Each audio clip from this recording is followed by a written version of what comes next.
Hey, Mooch, Crap, J-Dubs. Hey guys, what's going on? Mooch, Crap, J-Dub. Hey Mooch, hey Crap, hey Jay. What up with your Crap and Mooch and Jay with? Wake on up. It's Mooch, it's Crap, and Jay in the morning. Wipe your eye boogies, get your coffee finished yawning. This is Mooch and Crap. Show.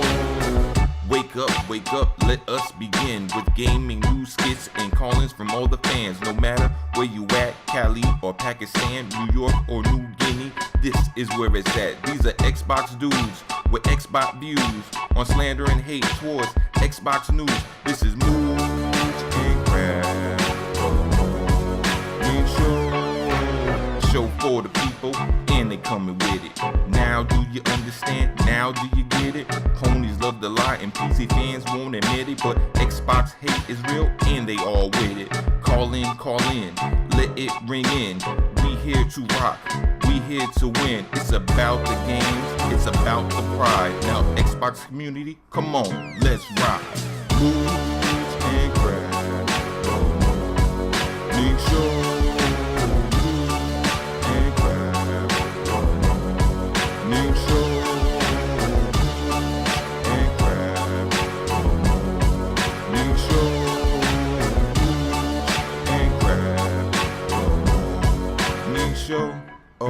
Mooch, Crap, J-Dub. ¿Cómo están, bitches? Hey Mooch and Crap, hey Jay. Hey Mooch and Crap. What up, Mooch and Crap and Jay? What's up, Mooch and Crap? What's up, J-Dubs? Hello, Mooch and Crap. What up, Mooch? What up, Crap? Hey, what's up, Mooch and Crap? You guys have the best damn podcast on YouTube, bar none.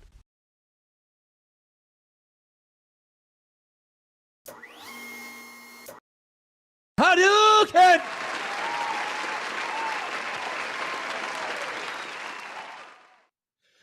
Good morning, everybody. That's got to be everybody's new alarm clock wake up, right? A Mooch Hadouken. It's fantastic. Welcome, everybody, to M&C Mornings. Great show today. We got a great show. We got a lot of calls. I didn't even get a chance to tell Crap. Me and Jay were talking about it earlier. Crap, we got a ton of calls today from people. The number's outstanding. Yeah. So the community is alive with all the news that's been going on, a lot of the rumors. Phil's comments about E3 are big. It's all in the ticker. New Microsoft Studios head and Matt Booty. So much stuff happening. But first, let's all enjoy that first sip of coffee and get a chance to say what's up to everybody. Crap, how are you today? Hey, I'm doing pretty good. You know, like during the theme song came out, like I follow this Twitter account called Fat Kid Deals, and they're like, the new Mario Amiibo cereal is at Target. It's in. So I ordered 4 boxes.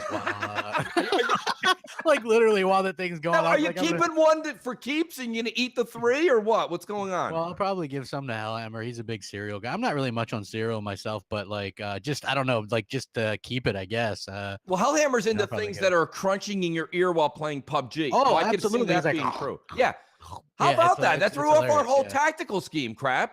It does. You know what? It's not as bad as like some people just like, you know, like sometimes people hop in your party. Yeah. If you don't lock it and you're playing PUBG trying to communicate and then they just start talking bullshit. And then next thing you know, like you're dead and nobody knows what's going on. And is that somebody outside the building? No, that's Hellhammer eating Funyuns. Oh, my fault. He was eating Whoops. Baked potato chips. I was like, he was like, oh. That crunch.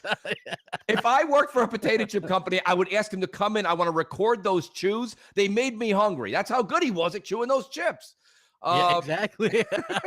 So there you are, folks. This is brought to you by Lay's Potato Chips and Hellhammer's Crunch. While everyone's kind of wrestling in, let's say what's up to our producer, J-Dubs. How the hell are you this morning? Hail Jay! All hail Jay! From Men in Black. That's great. I'm doing great, guys. I spent my morning. I think I was talking to you guys earlier. Well, I was talking to Mooch earlier that I would spend my morning out on my deck, like cracking ice and shit. So I'm like exhausted, but I'm glad to be here, and I'm glad the sun is shining. Believe me. Yes. I think the weather has made a turn for the better up here. I mean, Jay's above 0. We're actually flirting with 40 degrees here in New York. Jeez, 40 degrees. Hey, listen, Crap. All right, it's a heat wave. There's people on the Polar Bear Club is happening right now. Okay, it's easy this week. It's a heat wave. You know what I mean? Yeah. Hey, no, I hear you, man. Like, we went through some rough weather earlier, but we're going up to 75 today. So Well, it's good to see you guys can get back to tanning and walking around. Oh, absolutely. Yeah, we don't want Shorts you guys not doing that. You know, I tell people that because this is the thing. Like I tweeted out earlier, it was 26 degrees when I got up and I had to go to work, and I tweeted out, I was like, "This is nonsense." You know what I mean? Like I don't like this weather. Yes, because the thing is, like in Florida, we might get a few days where it's like in the 30s here or there, but by noontime, it's back up to 60s at least. You know, and that's not jacket weather for me. I'm a big guy. You know what I mean? I don't have a big jacket. I have like a little windbreaker. So when it's in the 20s and I'm like freezing my balls off, I was like, holy crap. You know what I mean? Like I do got like a hat and stuff, but it's like, damn, it was cold. So I'm happy that it's like, I like it in the 60s, you know, like just that's for a high. Yeah. 60s for a high, 50s in the lows. I got a perfect place for you to live, crap. It's called San Francisco, and they have rooftop parties with switches. Oh, you know what? I would love that. I would probably love that because it's like 69 degrees all year round over there, crap. Yeah, I don't know. I don't think I could put up with the people there. It's tough. It's tough. Yeah. Yeah, you'd have to smile a lot more than you currently do. Yeah, and that's probably not going to leave the house though. Only when you leave the house. Yeah, I couldn't be that fake, man. That would be, you know. Yeah. You know what I like about New York, man? One thing is it's sometimes it's too real over here. You know, you're walking around, you say something, and somebody will just be like, you know, either shut the hell up or that's bullshit. You'll just get that out of the corner somewhere.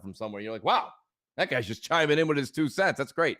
Yeah, over there, everything's perfect, great, fine, super duper fantastic. But hey, you know, it is what it is. Listen, they have rooftop parties. That is a fact. Well, that is a fact. Well, if they do, I mean, I couldn't afford to live over there. I'd be living on the street, but yeah, I could still go to some parties. It is expensive as all hell. That is true. I mean, too. hell, Ryan McCaffrey can't even afford a 4K TV for Christ's sake. Yeah, times are rough out there. Yeah, it's extremely, extremely rough. Well, you know, that my friend is a you problem.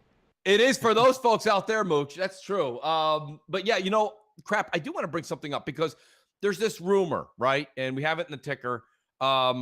There's a rumor that we're going to get a very big announcement regarding digital games or the way digital games are being presented or something along those lines. Yeah. I mean, what's the word? Here's the thing, right? First of all, I don't like the rumor source. It's Z Tiny. Z Huge. Yeah. Yeah. So secondly, I mean, they could be having something to announce, right? The biggest idea behind this is what's going on is we might have the ability to either gift games that we already own to somebody else or sell our digital games back to Microsoft for some type of money. Okay, well, the two biggest rumors. The first one gets me a little more excited because the returning it for certain amounts of money, I mean, we all saw what the percentage was going to be, right? And listen, something greater than nothing is better than nothing. True. But there's also something for just saying digital collection, right? So, I mean, let's put it this way. So a $60 game, crap, let's just say you get that, you know, $6 back for a returned digital game. Listen, again, options, right? We're in the era of options. So if you want the option, folks, by all means, I would applaud Microsoft giving you that option. Myself personally, even a game that I don't play, I don't want their $6. You know what I mean? That's like haggling at like a tag sale or a garage sale. You know what I'm saying? Like I don't do those things because I don't feel like going there and somebody has a tag on something for $25 and you're like, I'll take it for $5. And they're like, get out of here. And you're like, all right, you settle on 12. You know, and then you get home and you're like, what am I going to do with this funky lamp anyways? I mean, you're not going to, I just think it's better off keeping it in your digital collection. Now, the gifting, or as they say in Seinfeld, the regift, okay, is happening at a rapid rate here. I got a couple of codes over Christmas that I would have liked to have regift because I already had the game. I would prefer that. Yeah. I don't know. Well, I mean, it's supposedly something big, so neither of those seem big though. They seem so? Nice. The ability to gift games that you have but maybe are finished or whatever, that to me is a megaton.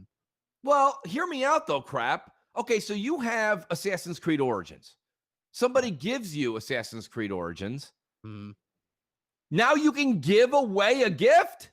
Don't you want the gift? Well, after you beat it or whatever, right? Well, what I'm saying is, why don't you, what I would prefer is, if I have AC Origins and you don't know this, and you go, Mooch, here's AC Origins code.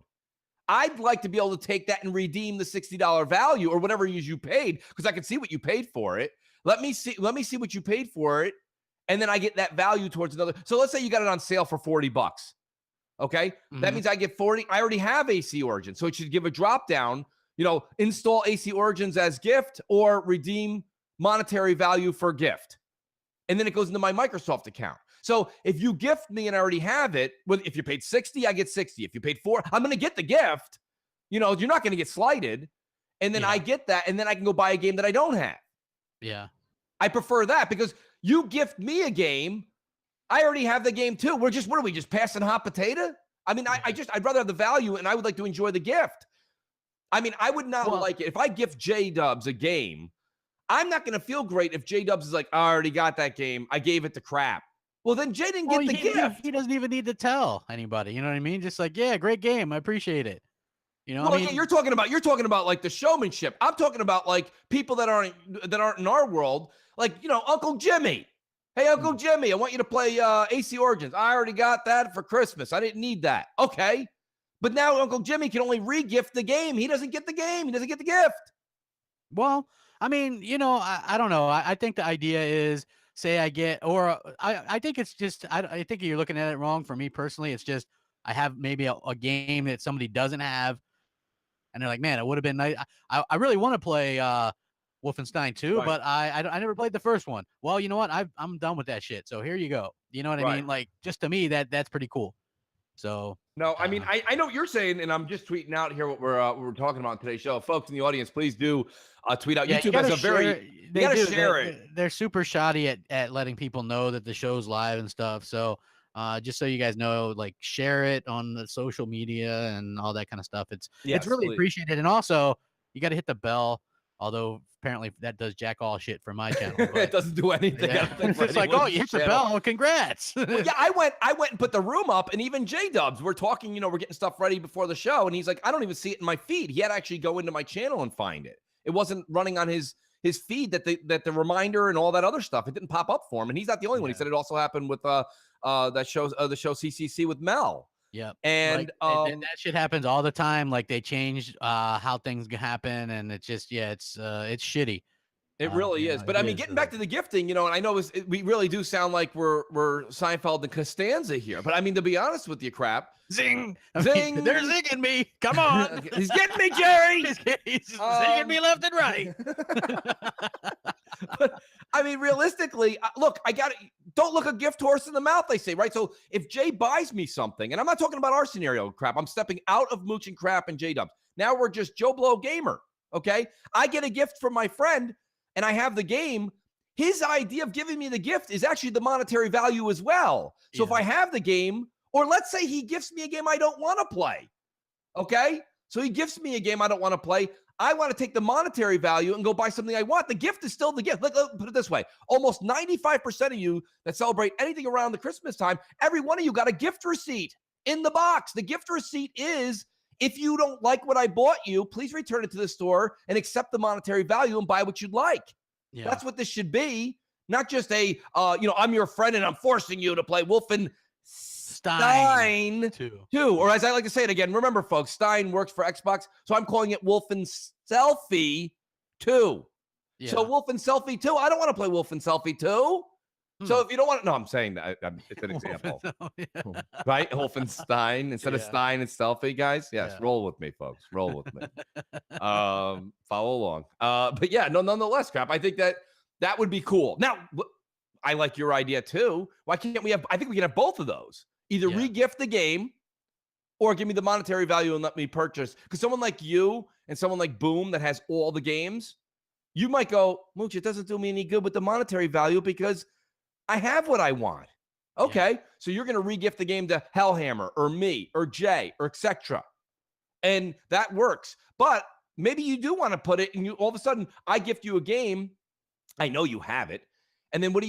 You take the monetary value, you put it in your Microsoft account, and then when Sea of Thieves comes, you use my money to buy that game. I mean, that would be cool. Right. I would have no problem with that. It's all money, and Microsoft's getting the same cut. No one's getting ousted by my idea. Yeah. I mean, I think it depends on what they kind of decide to do with that. But supposedly it's a big announcement. Who knows with Z Tiny? I don't know. Like, that guy. Yeah, Z Small sometimes can be a little. Like, your pie charts are much better, in my opinion. I miss my pie charts. You know, sometimes that was a hard time. Mooch Huge was great. I remember that was great. Those were really nice. I enjoyed the color scheme I had going. Yeah, that was pretty damn awesome. Oh. Noof Nukem just writes, I miss pie. No, chills, Chills, yes. Hey, Nukem. Come on, man. You're married. You should get all the pie you want. Noof Nukem here. Noof Nukem. Hey, it's me, Noof Nukem. I don't get any pie. I don't know why. I don't get any pie. I don't know why. Great. That's a great wrestling slogan, crap. I know, right? Hey, Jay, who do we got on deck? Do man? we have somebody? Do we have somebody? We have lots. We have of people. plenty. We have Yeah. plenty. Yeah, Yes. that's why I wanted to get to some early. Yeah, so we have one of our biggest Patreon contributors, Biggie2316. Nice. Oh, nice. Biggie. Looking good in that M&C shirt, by the way. That's right. Morning, Mooch, Crap, J-Dubs. This is Biggie2316. I'm just kind of curious to get your thoughts for E3 this year regarding Microsoft.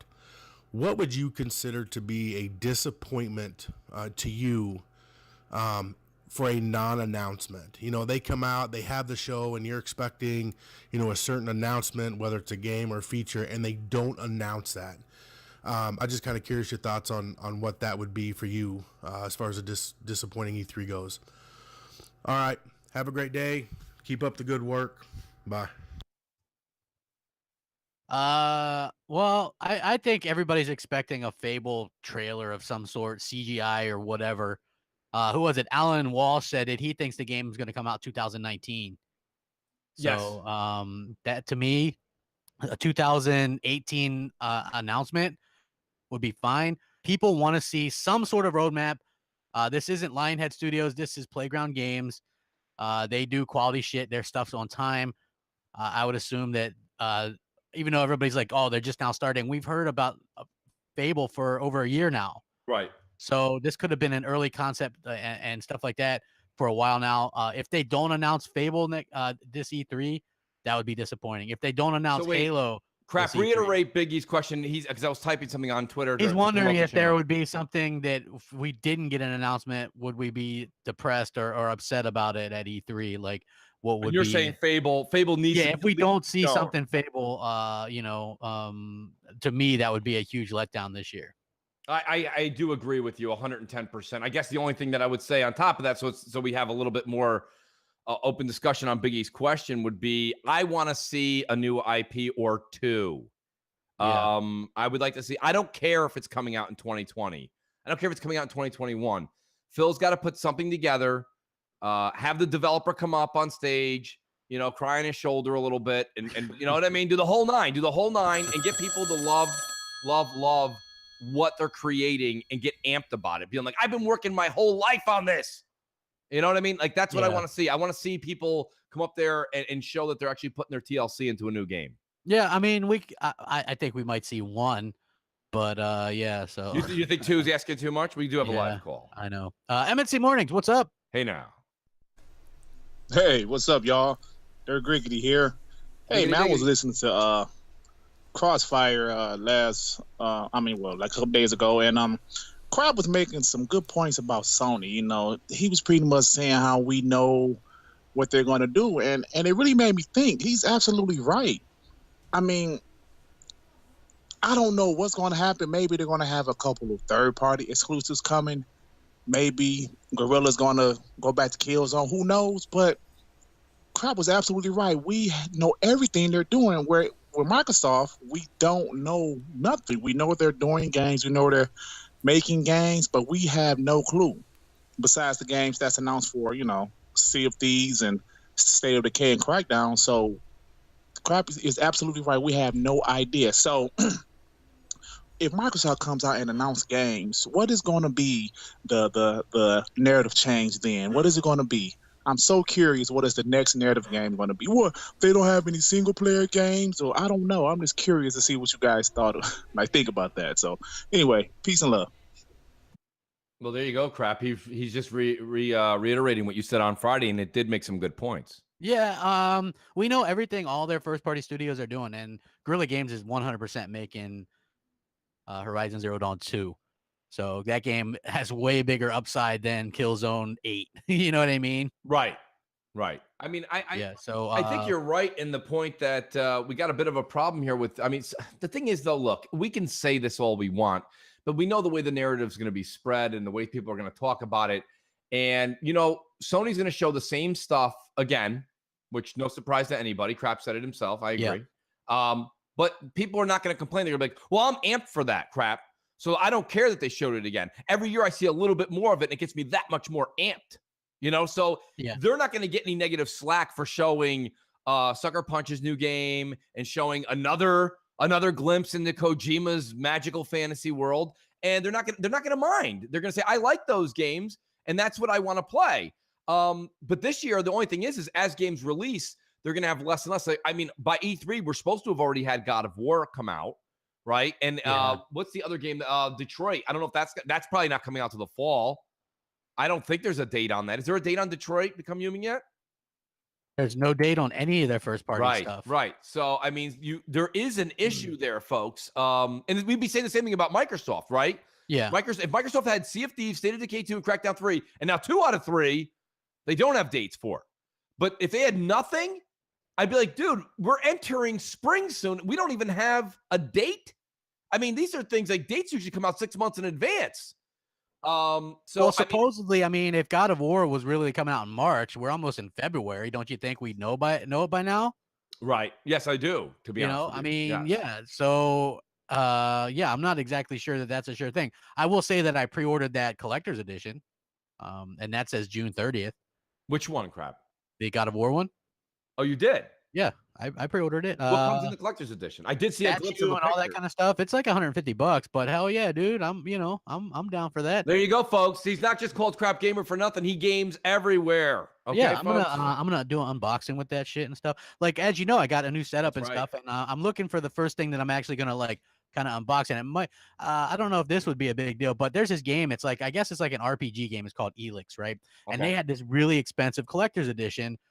And it's down to like $40 on Amazon. So I bought that, and it comes with a statue and some cool shit. Interesting kind of game. So I might delve into that a little bit and unbox that and, do some other cool stuff. But, I just buy everything. You know who buys literally everything, though, is Boomstick. So wow, did you see that? Yeah, he's like, look, I got all this stuff. And I'm like, holy shit. Like, when he said I got this month taken care of or something, and he showed the games, before I looked at the picture, I thought he just meant he downloaded all the games with gold free games. Yeah. And I looked and I'm like, oh my God. Come on. No, I know. But this is it's true. I haven't even done it yet. I haven't even looked. I usually go the last day. Zombie. That was the one. When Major Nelson's like, don't forget, this is your last day to get zombies. Sometimes I'm like, oh, okay. Yeah. I did. Right. I think Hellhammer downloads them, so I automatically get them. So, yeah. Yeah, we got another call. Come on down. M&C Mornings. Next What's up? On M&C. Hey now. Hi guys, Mooch Crap, J-Dubs, controller from Xbox Live again. Just wondering, with the recent announcement that Microsoft are going to be licensing NBA Jam for a new game or whatever they're doing, do you think it's possible that we could maybe see them license other games? Because I'm really fed up with waiting for a new Skate and a new SSX. Just wondering what you guys think about that. Thanks very much. I'm pumped, crap. I'm not going to lie to you. I put a lot of time in as a kid to NBA Jam. Yeah, you know what? This was NBA like a Jam. super surprising thing. And here's the thing. Maybe you guys know who Rand Outdoors. He did this kind of video about, Microsoft, Phil reaffirms commitment to first party or whatever, but is it this gen or next gen? Fair point.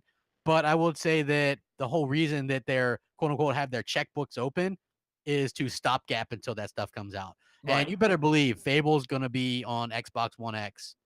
So, you know what I mean? Halo 6 will be on Xbox One X. Gears 5 will be on Xbox One X. But they're also getting stuff in the interim as well. So they're covered between now and then. And I think I think that's great. I totally agree with everything you just said, crap. Because the reason I totally agree with you is it worked this generation for both companies. Definitely worked for Sony. Definitely worked for Microsoft with Halo and the Uncharted, depending on how you look at it. But my point is that people think when a new console comes out, that's when they need to launch a new Halo, Gears, or Uncharted, or God of War. And as you can see, that's clearly not the case. You know what? Actually, you don't launch your flagship title with your console. You wait until there's people that own the bitch. Right. You got to wait till people own the damn thing. Right. Yeah, you actually hope to launch a new IP with the console that can be a hit, right? Like, that's the whole idea behind it. We haven't really had that this generation, though. I don't think from either side. People will probably call out Horizon Zero Dawn as that, but I don't agree with that. I think that's an okay game. I'm happy if it's true that it did inspire Microsoft to reinvest in Fable, but I think they were already investing in Fable before I that do point. too. I do. To be honest with you, Yeah. So yeah, I just I think that I'm just happy with how the gaming stuff is going right now. To be honest with you, and this is kind of sad, just PUBG's been my life. I know. And you know what's funny? I bring up Rand, right? Like, good dude. I miss actually doing a podcast with him because we sometimes have. I would have loved to kind of debate his point on that a little bit. You know what I mean? Maybe we can get Rand to come back on Xbox Station or Crossfire. We should get him to come on sometime this week, man, because that would be a good point of contention. Because he, like I liked his video, but I disagree a little bit. You know what I mean? So it would have been a good time to kind of talk about that. Phone lines are busy. If you guys do want to call in, M&C Space Mornings on Skype. M&C Mornings, what's up?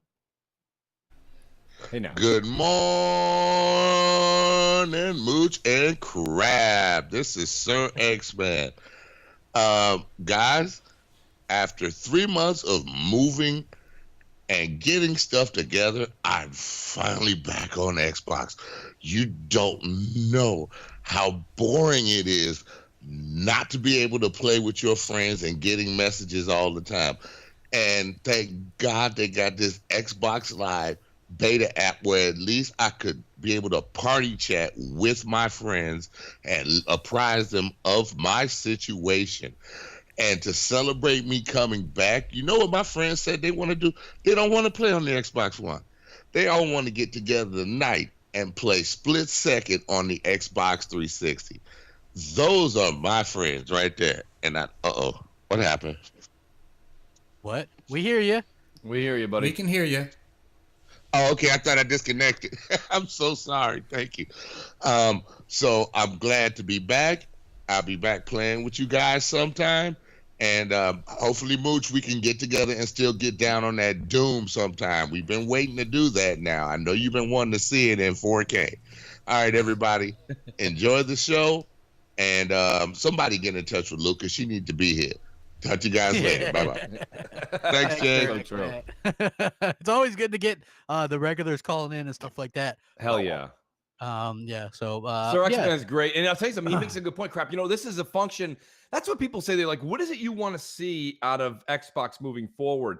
And of course, we want the power, right? We want to have the resolution. We want to have the GPU and CPU be as strong as they can. But realistically, I like the features. And I know that they're just getting ramped up. But if the people are ever listening to the show or you're talking to anybody, I'd like to see Upload Studio get a refresh. Jesus, does that need a refresh? Yeah, a Holy couple things crap. need some help, Crap. I mean, that's why when they said, now you can take your theme from light to dark and put a timer on it. And I'm like, what?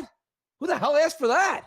I mean, I understand what it is and I get the function, but it's not necessary. You know what I mean? It's almost like those Michael J. Fox and Back to the Future 2. We all thought it was really cool when you put the sneaker on and it laced it for you. But then we were like, you know what? We just slip our shoes on anyway.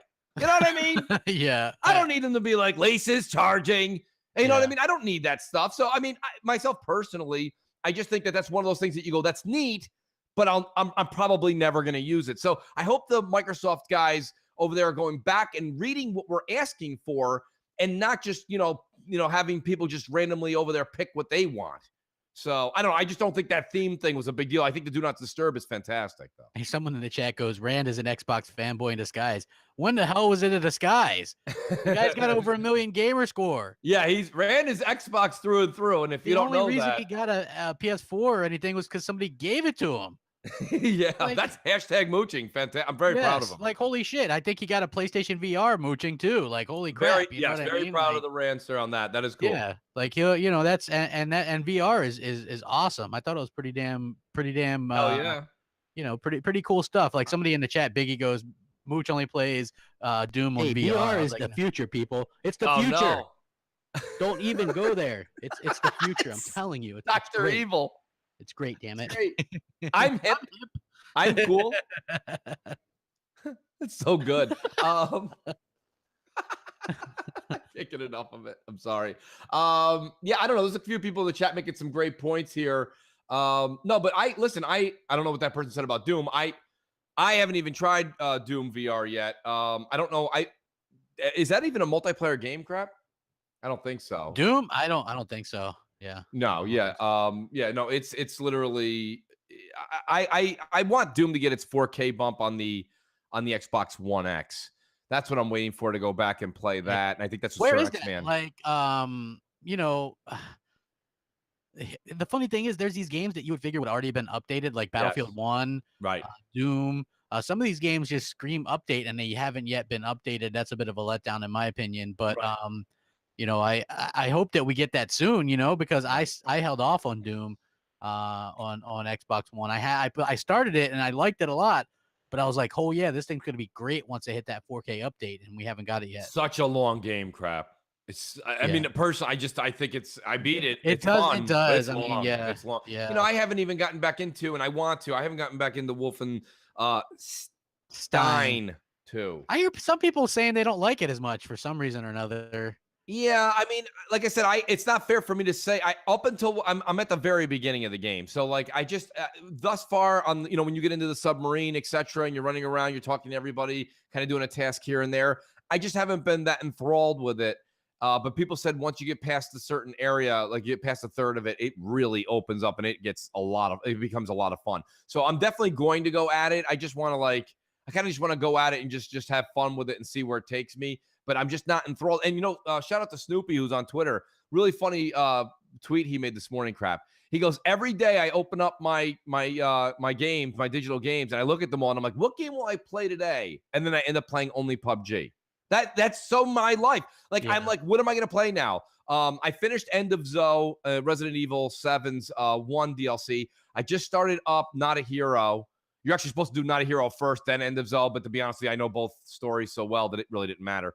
So now I'm doing the Not a Hero DLC. That's what I'm playing in between PUBG and Witcher 3. But I mean, like Witcher 3, you can do a mission, and you can do a mission every day for the rest of your life. And game gift that to a great grandchild at that point, because it'll never end.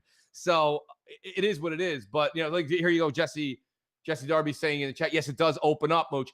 I really think I am going to give when I get done with the DLC for Not a Hero, which is only like 2 hours. When I get done with that today, I will go to Wolfenstein 2 and I will give it my undivided attention, because I think it's a game that I need to get through. It's that glorious. So. But yeah, Doom on VR crap is it's on my top 5 of things I've got to get to. I have it too. I'm gonna be delving. Did you get it on sale? That. It was a great sale. Yes, I got it on sale. And so I'm actually happy that I got it on sale. You know what I mean? I'm gonna be able to kind of delve into that. You know what? I'd like the fact I want VR to stick around because I enjoy it, but also, I think that I want to see where it goes from here. Yes. So I think for it to be able to do that, people need to buy it a little bit. So. Yeah, totally agree. Jay, we should probably do another voicemail. Because we do got rambling. Yeah, now that we finally got some people showing up. Thanks, YouTube. Yes, we have a lot of voicemails. So we've got CV Killer 617X on deck. Okay. Let's do it. What's going on, Mooch? Crap? J-Dubs? It's CV Killer 617X. My question is, I was reading an article about the old IPs from Rockstar that was supposed to come out this year, and I was wondering if you know anything about them, and if you would like to see any of them come back, besides Red Dead 2. The talk of a Midnight Club that was supposed to come out, or a Bully 2. I want to know, if Rockstar was to make another game to come out again, what would you like to see? Would it be Bully, Midnight Club, Max Payne, or even a Manhunt? Those games did pretty well when they came out, especially Midnight Club with the customization. I think that was insane. So let me know what you guys would like to see, and let's go Patriots. Fuck the Patriots. That's great. That's a zinger crap. I would say Max Payne crap. I thoroughly enjoyed Max Payne 3 on 360. Loved every second of it. And I never played Bully. So Bully 2 would be fine. And Ready Crap, here's one for you. This one's for you. I wouldn't mind, and this will never happen, folks. So you can take this, we can talk about it, and we can just recycle it. but LA Noir too. I'm actually in the mood for a true mystery that's got some actual money behind it and a true developer behind it. You know what I mean? We've had a lot of these, like, the Ethan Carter thing, and we had that Murder Soul Suspect or whatever that thing was called. Not that stuff, okay? Not that stuff. Yeah. Like LA Noir style. Give me something with some meat Here's on the the thing. bones, right? All right, your Take-Two, which is the company that owns Rockstar or whatever, Yeah. right? Yeah. And you're like, what game should we do next? Should we do a follow-up to GTA, since that's at like 1 billion freaking copies sold and makes us billions of dollars a year on GTA Online? Because they're going to do the same thing with Red Dead, right? Like, that's going to have Red Dead Online and it's going to be huge. Hell yeah. Or should you do Bully 2? You know what I mean? Like, or Right. they're not going to do Midnight Club. They probably won't do Bully 2. I don't think so. They're going to do Red Dead and GTA and go back and forth on that.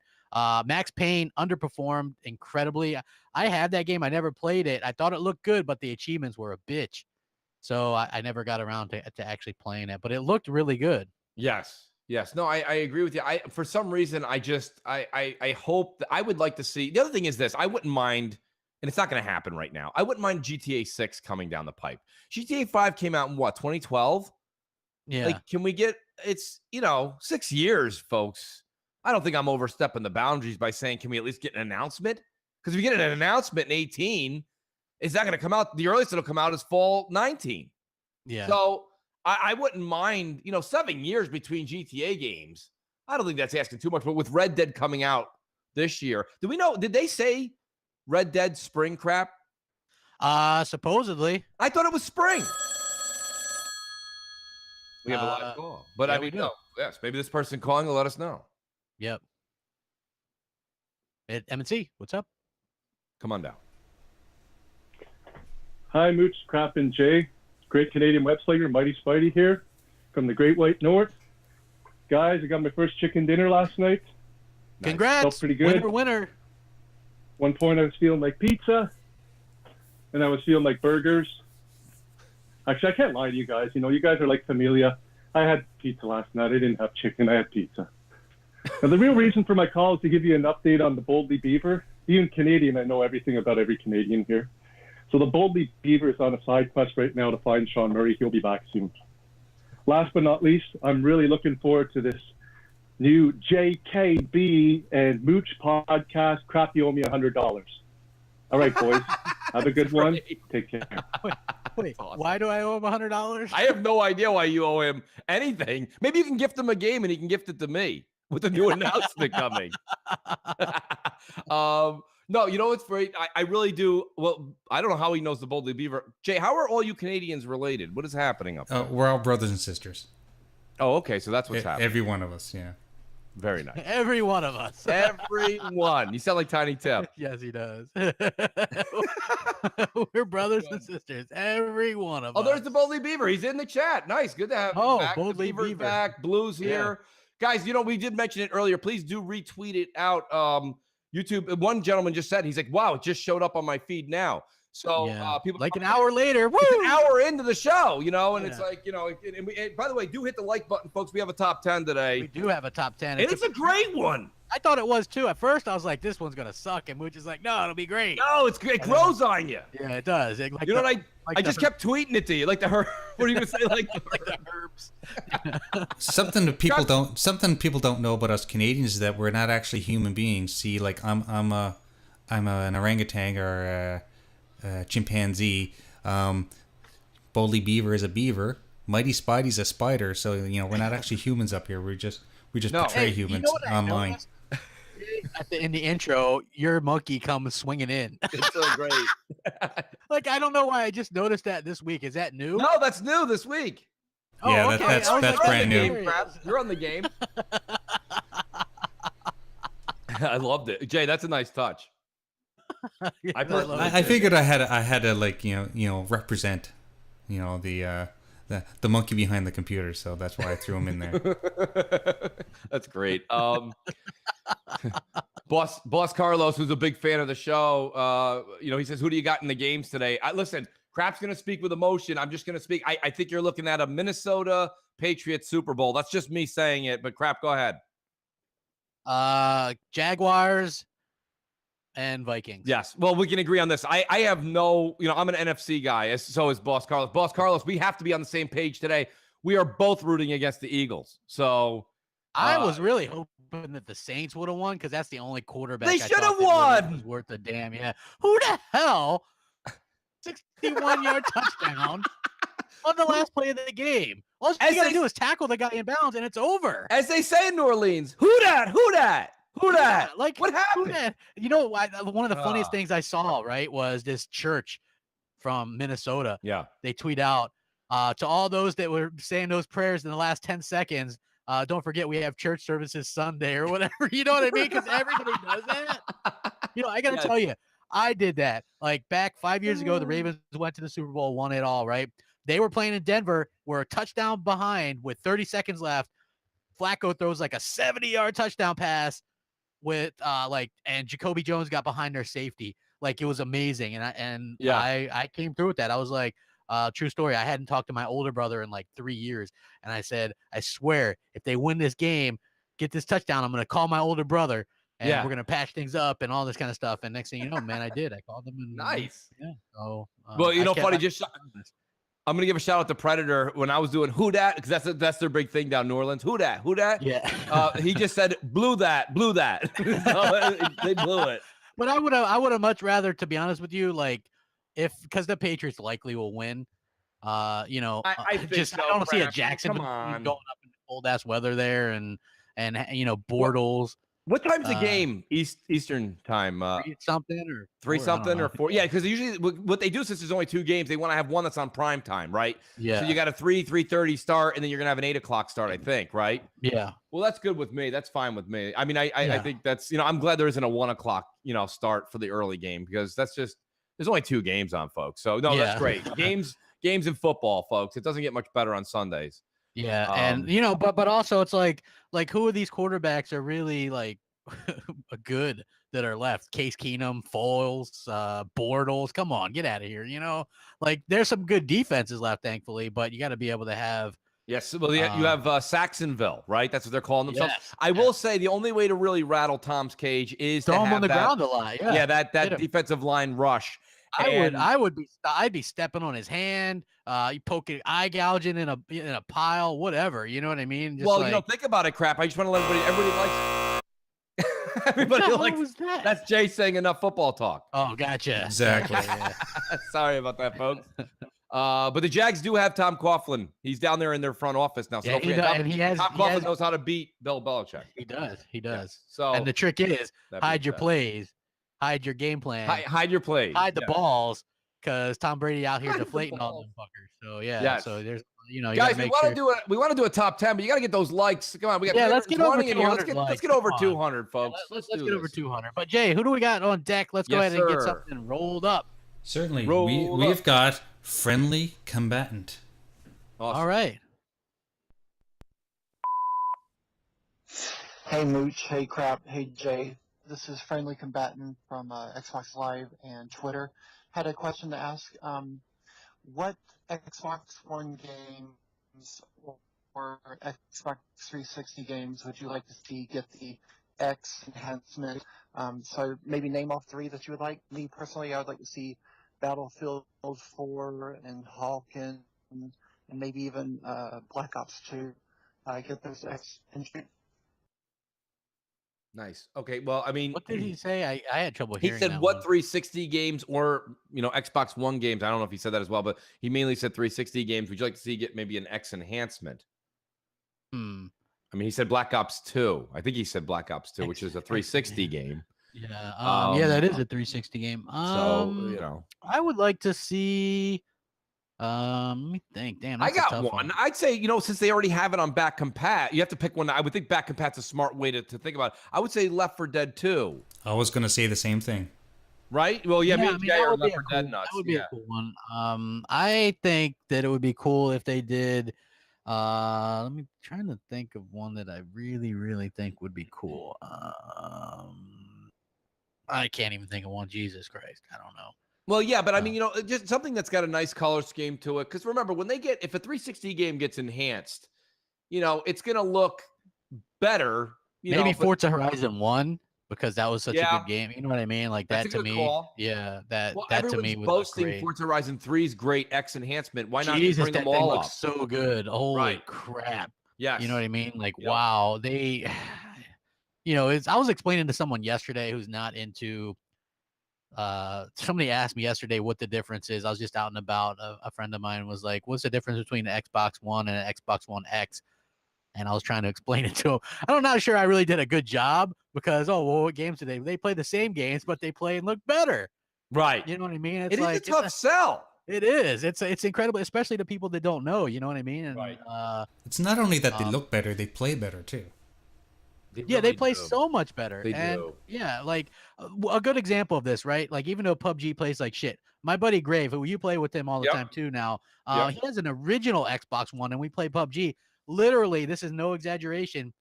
When we drop into a town, he can't go in the building because it doesn't load. The textures don't load to the doorways or any of that stuff for about 20 seconds. Right. After he lands. And there's something to that. I mean, that impacts the game performance in his play. That is a huge disadvantage for him. And basically what happens is like sometimes other people are already in the house and then he can get killed that way or whatever. So that is a huge disadvantage. And so honestly, that is something that is helped out with the X, because while textures do load in, they load in right away. You see them load in, but at least they load in right away. Right. So yeah. Oh, someone really pointed out Cameo Elements of Power. That would be a good one because that's very colorful, rare made game and things like that. I would like to see like some of the Viva Pinata games, any of that stuff. I'm a big fan. So What about that game in Enslaved? Remember that one? I do not. It's got that guy named Odyssey Monkey. to the West or Yeah, whatever. that was like really colorful. It was really cool. I almost want to go back and play some of these old games that we all have, or even some of the backlog games we have. The thing is I don't know. You guys all, first of all, we all know this. We've had this conversation a zillion times, but time is limited, right? Especially, if you're working, family, et cetera, fill in the blank for your own life, but the time's limited. These games, right? Even Wolfenstein 2 is like what? It's got to be what? 30 hours, 25 hours, 20 hours. It's up there. And this is just a shooter, a quick like run and gun shooter. Then you have games like PUBG, which just absolutely drain the sand out of the hourglass for you. And where do you find time? And then there's, I got news for you. I'm probably never going to finish AC Origins because by the time I would get to AC Origins this winter remaining, like that's when Sea of Thieves comes out, crap. And the minute Sea of Thieves comes out, it's almost like fall. I mean, the games are going to drop like dominoes after that. We've got State of Decay 2, supposedly God of War, supposedly Crackdown 3, all coming out bang, bang, bang, month after month after month. And each of these games are going to demand 30, 40 days of your attention minimum. And Sea of Thieves is going to demand maybe equal time to PUBG. And there's rumor that the PUBG new map is coming out next month. Rumor, folks. Rumor. Yeah. It kind of, someone sent me a minute clip off of Major Nelson's last podcast, and they kind of, in a sort of odd way, rumored that we'd be getting the new map next month. So that brings a whole new lifeline to it. And maybe a new game mode down the little further. So, between Sea of Thieves and PUBG, how are you going to play? And I don't mean just you, it's rhetorical, but how do you play all these games? I'll just split. Like, you know what? Like PUBG has taken all my time, like away from every game. I have 0 gamer score this month. Whereas, when Sea of Thieves comes out, I'm definitely going to have to split my time better there. So, Sea of Thieves will launch with, achievements and I think so PUBG will have achievements. You'll get all this retro. Don't forget this time you're putting in crap. I'd be amazed on PUBG. I bet you when they launch the achievements, I bet you end up with like 600 achievements on this thing out of 1,000, like instantly, like they just pop. Yeah, So, I think that would be awesome. I haven't even checked in over a week now. I'm going to check while we take another call. But I just curious to my hours on PUBG. And, just because, like you said, it's taking away from all of my other games. So, Jay, do you want to rig up another call while I take a look at this? Certainly. We've got Hyena Den. He's a new caller on deck. Awesome.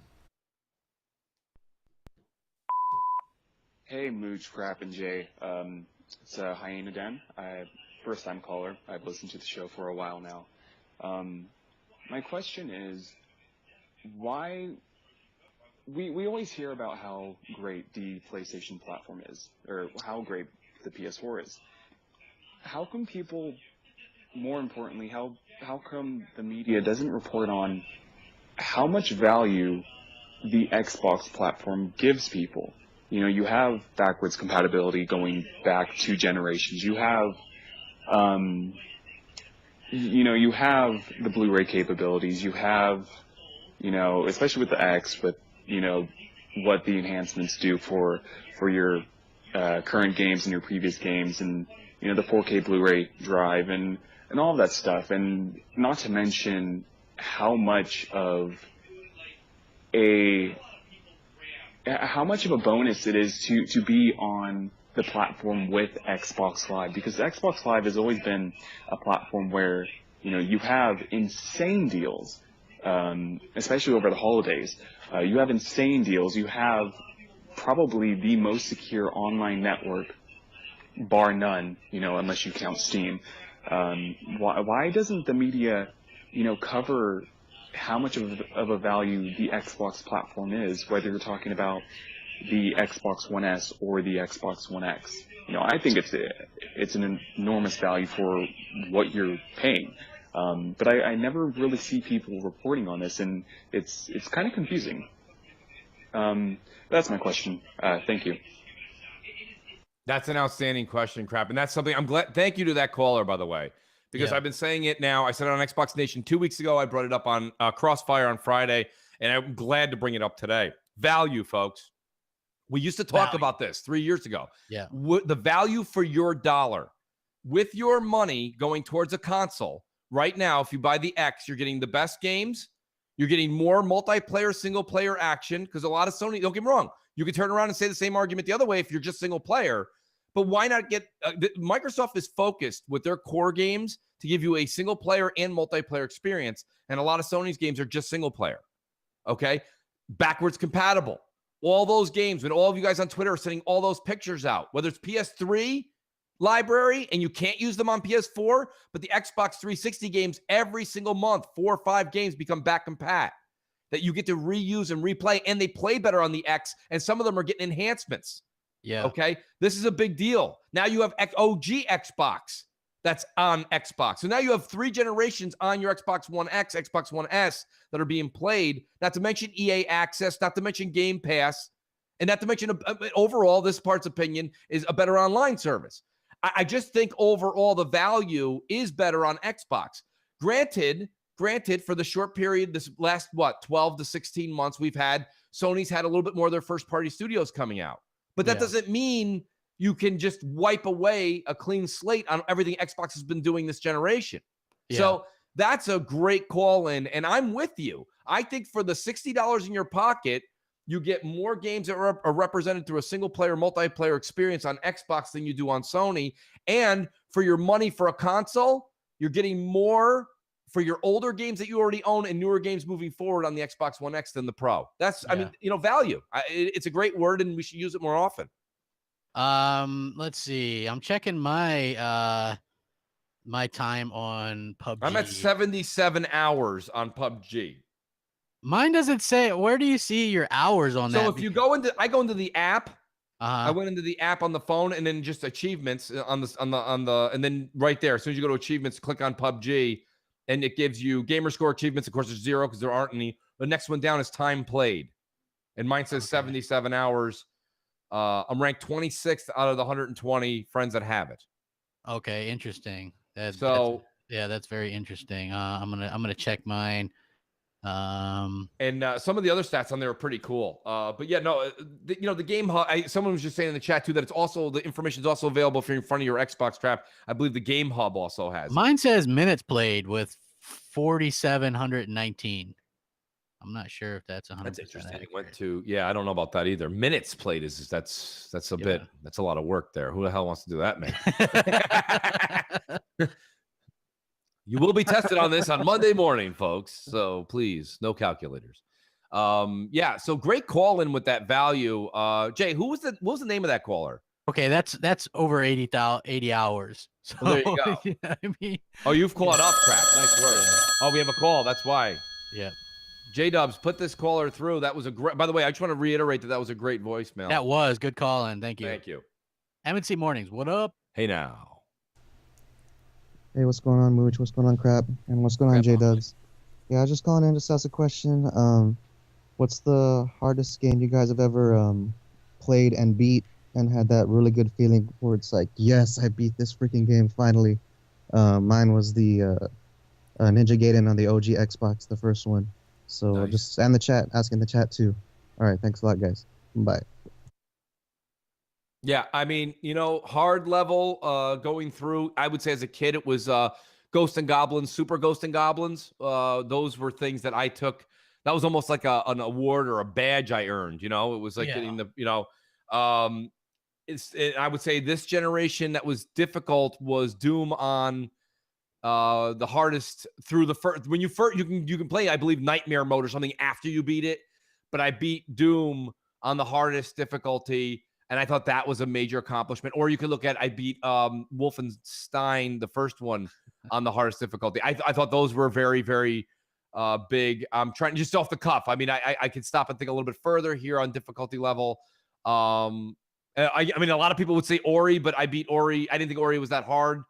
There was a couple of challenging points. Like, for example, definitely hard. Well, the dreaming tree, that thing there. It was funny because the first time I played it, I died like a bunch of times on that. And then I just played the definitive edition again, and I got through the dreaming tree in one shot. I went right up it. So like I was just getting used to the mechanics.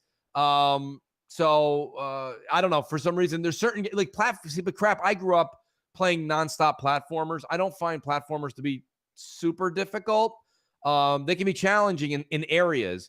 But I find some of the games like the Dooms of the world and the Wolfensteins of the world and these things, these are the ones that are can have some challenge, because when you don't have health that just instantly goes back up, like a Destiny or a Halo, and you have to actually scavenge around for either shields or health, that's where the game can present a challenge there, especially when you're on a hard level, because basically the hit to damage ratio is much, much greater. So yeah, those are my answers, Crap. I'll let you and Jay answer. Man, difficult games. I avoided some difficult games, but I can there was like Fax Anadu was a game back when I was a kid that was very difficult. Yes, I beat that. I love that game. Yeah. Love that game. Zelda was incredibly difficult growing up as well. So you called it Fax. I always called it Fax Undo. Well, we called it Fax Anadu. I don't know, but I'm not saying you're wrong. I don't know. We beat it, but it took forever. I beat it too. Yeah, Fax Undo. I still have that game. Actually. Yeah, the Teenage Mutant Ninja Turtles, the first one. Now listen, I agree with you, but let me tell you why you're wrong. Mooch and a bullhorn, folks. The Konami Teenage Mutant Ninja Turtles, the first one, not the co-op one. The first one where you had to do like that underwater swimming to disarm the bombs and stuff. Yeah, that was the one where like it had like a side scroll when you were in the sewers. Yes. Yes. And it was incredibly difficult. I beat that. That was difficult. That was difficult. That was one of the most difficult games I've ever played in my life. It wasn't until much later, and I got a Game Genie that I was able to beat it. I actually played that game yesterday. No word of a lie. Did you? Yes. Yeah, I saw the first part, I can like get through the first parts easy. Nice, Once Jay. you get to like the Technodrome and stuff, holy crap. Just incredibly difficult. The Technodrome was yes. Wow. This is a flashback, folks. Flashback M&C. It's brought to you by Crap Gamer and Hellhammer's Nacho Chips. Exactly. It's me, but we did call. Hey, Carl O'Sullivan in the chat. Just put Mooch or Crap. Is it? I always said Fax Undo, and Crap. What did you call it? Fax Anadu. Which one is it? Is it Crap or mine? According to you, Carl, just to break the tie. Yeah, I'm interested to see what he says. I think it's Fax Xanadu, because isn't Xanadu an ABBA song? But it almost sounds like it's two words when you say it like that. And Fax Undo is Fax Anadu, because I don't know, okay, like that's how Crap does. Okay. Yeah. So most people say it like I've never heard it said the way you. I've been say saying it wrong for 30 years. Just like you say Wolfenstein wrong, but no big deal. Well, listen, I like Wolfenstein. I'm trying to say Stein. Yeah, like Ben Just say Stein. Steenstein. Like Bernstein. Yeah, well, Bernstein. I could get into this argument off air with you why it's the way it is. I know the way it is. I understand that it's wrong the way I'm saying it. It just sounds better. Stein is so, you know what I mean? It's like an extra syllable or two. We don't need to do this. Yeah. Hey, Crap. Oh, we got a call. Crap, if you remember right when we were younger, ain't wasn't a word, and now it is. Okay? Yeah, Thank exactly. you. So, Thank yeah, you. ain't that All a you shame? English teachers that said I wasn't right. I am now. M&C Mornings, what up? Hey, Mooch and Crap, how you doing this morning? Hey, I got a question. Yeah, we. Do you remember when the PS3 came out and it had a Blu-ray player, and it was the only Blu-ray player out at the time, and you could, and when you went and bought movies when Blu-rays were first coming out, they always had a little sticker on them saying that you can play this on your PS3. Now the reason I'm asking is because since the 4Ks are getting really popular, wouldn't it be smart for Microsoft to get with Universal Studios or any other movie thing and get that little sticker put on the 4K movies, since the Xbox is the only place you can watch 4Ks besides getting a regular Blu-ray or a 4K player. Thank you very much. I think they already have it sometimes. Like, you'll see that it can be played on Xbox One S or Xbox One X as well. So, right. I think that is Who is it? That's Blue saying it. She said they did that already. I saw a sticker on one. Yeah. Yep. So that does exist. What's the idea there, Crap? Just to let people know. Just to let people know that, because Yeah. it's still like the S is still like one of the cheaper 4K Blu-ray players and one of the better ones as well.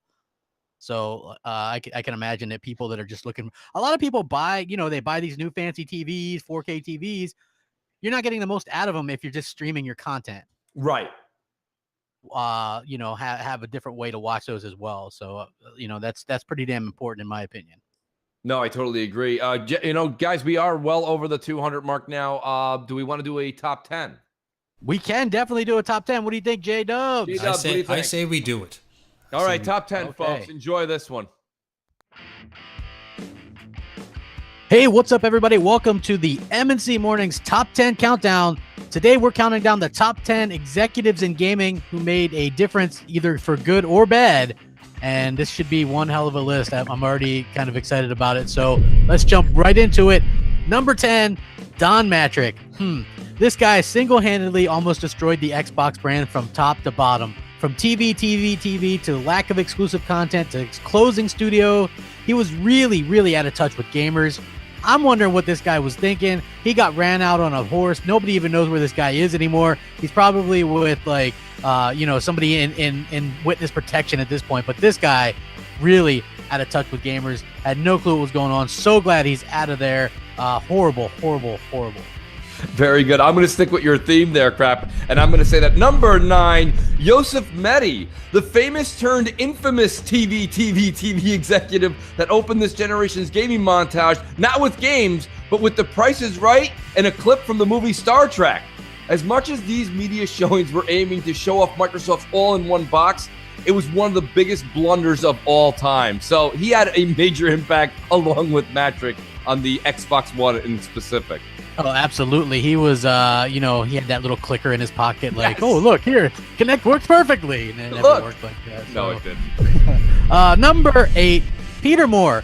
This guy helped put Xbox on the map. Great guy. The guy was so hardcore, he got a Halo tattoo and a Grand Theft Auto tattoo. He had balls and he didn't pull punches. And I think a lot of that is what's missing with today's executives. He wasn't afraid to kind of speak his mind. That's probably why he's no longer in gaming. But, this guy was a real kind of balls to the wall kind of warrior. Great guy for Xbox. Saved Xbox when Xbox 360 was having all those problems. Just a really good guy. Well missed in the industry. Awesome, dude. Can't help but agree with you, Crap. Number 7, hoping that Matt Booty, who hasn't done much except spark new hope into a depleted first-party studio as of late. Fans of the Xbox as well as executives in Redmond are really hoping Matt can bring not only Xbox's classics back to life, but also bring new IPs and new developers over to work on their teams. So this is somebody that I think that a lot of us are really rooting for, and it kind of goes with the old Peter Moore. Actually, same kind of thing. That gusto, a good leader, strong leadership. And this is a great move by Phil to bring Matt on board, and now we're going to see if he is the Field of Dreams, Crap. Yeah, and his last name is Booty. So it's just fun to say over and over again. Yeah, you can't really go wrong there. I totally agree. Number 6, Jack Tretton. This guy wasn't even a gamer, but he really had a lot of class about him. He was smooth, and he could smooth over just about anything, was one hell of a spokesperson for PlayStation. And it's really something they sorely missed since he's left. You can tell that every time they do a conference, they don't know who to throw up there and talk to the people. And the times that they do have people talk to other people, it really just doesn't go over very well. So this guy is really missed. He did a hell of a job for PlayStation at both a bad and a good time. Really class guy, too. So number 6 is Jack Tretton. Great dude. Always look, I always hoped when he left Sony that Microsoft would somehow pick him up for some role. Maybe not the same role, but a different role in their system. Yeah. Great stand-up dude. Number 5, Jim Ryan, Sony's very own open-mouth insert foot executive who makes comments like, no one wants backwards compatible games, and who wants to play old games? Has become one of the most outspoken and proven foolish executives that Sony has had on their payroll. Most of his comments are unnecessary and almost always never help Sony's image. He may actually be Xbox's greatest ally. He's come out a number of times, folks, said things at inappropriate times when really he didn't have to speak at all, and it led to a week or two of Sony's bad press. They didn't need it. He's an absolute blemish on their resume. Absolutely, 100% agree with you there. Speaking of blemishes, number 4, Adam Boyes. He was the main guy behind the PS4's early success. He was the one putting indies on the PS4 when they absolutely had nothing else to play.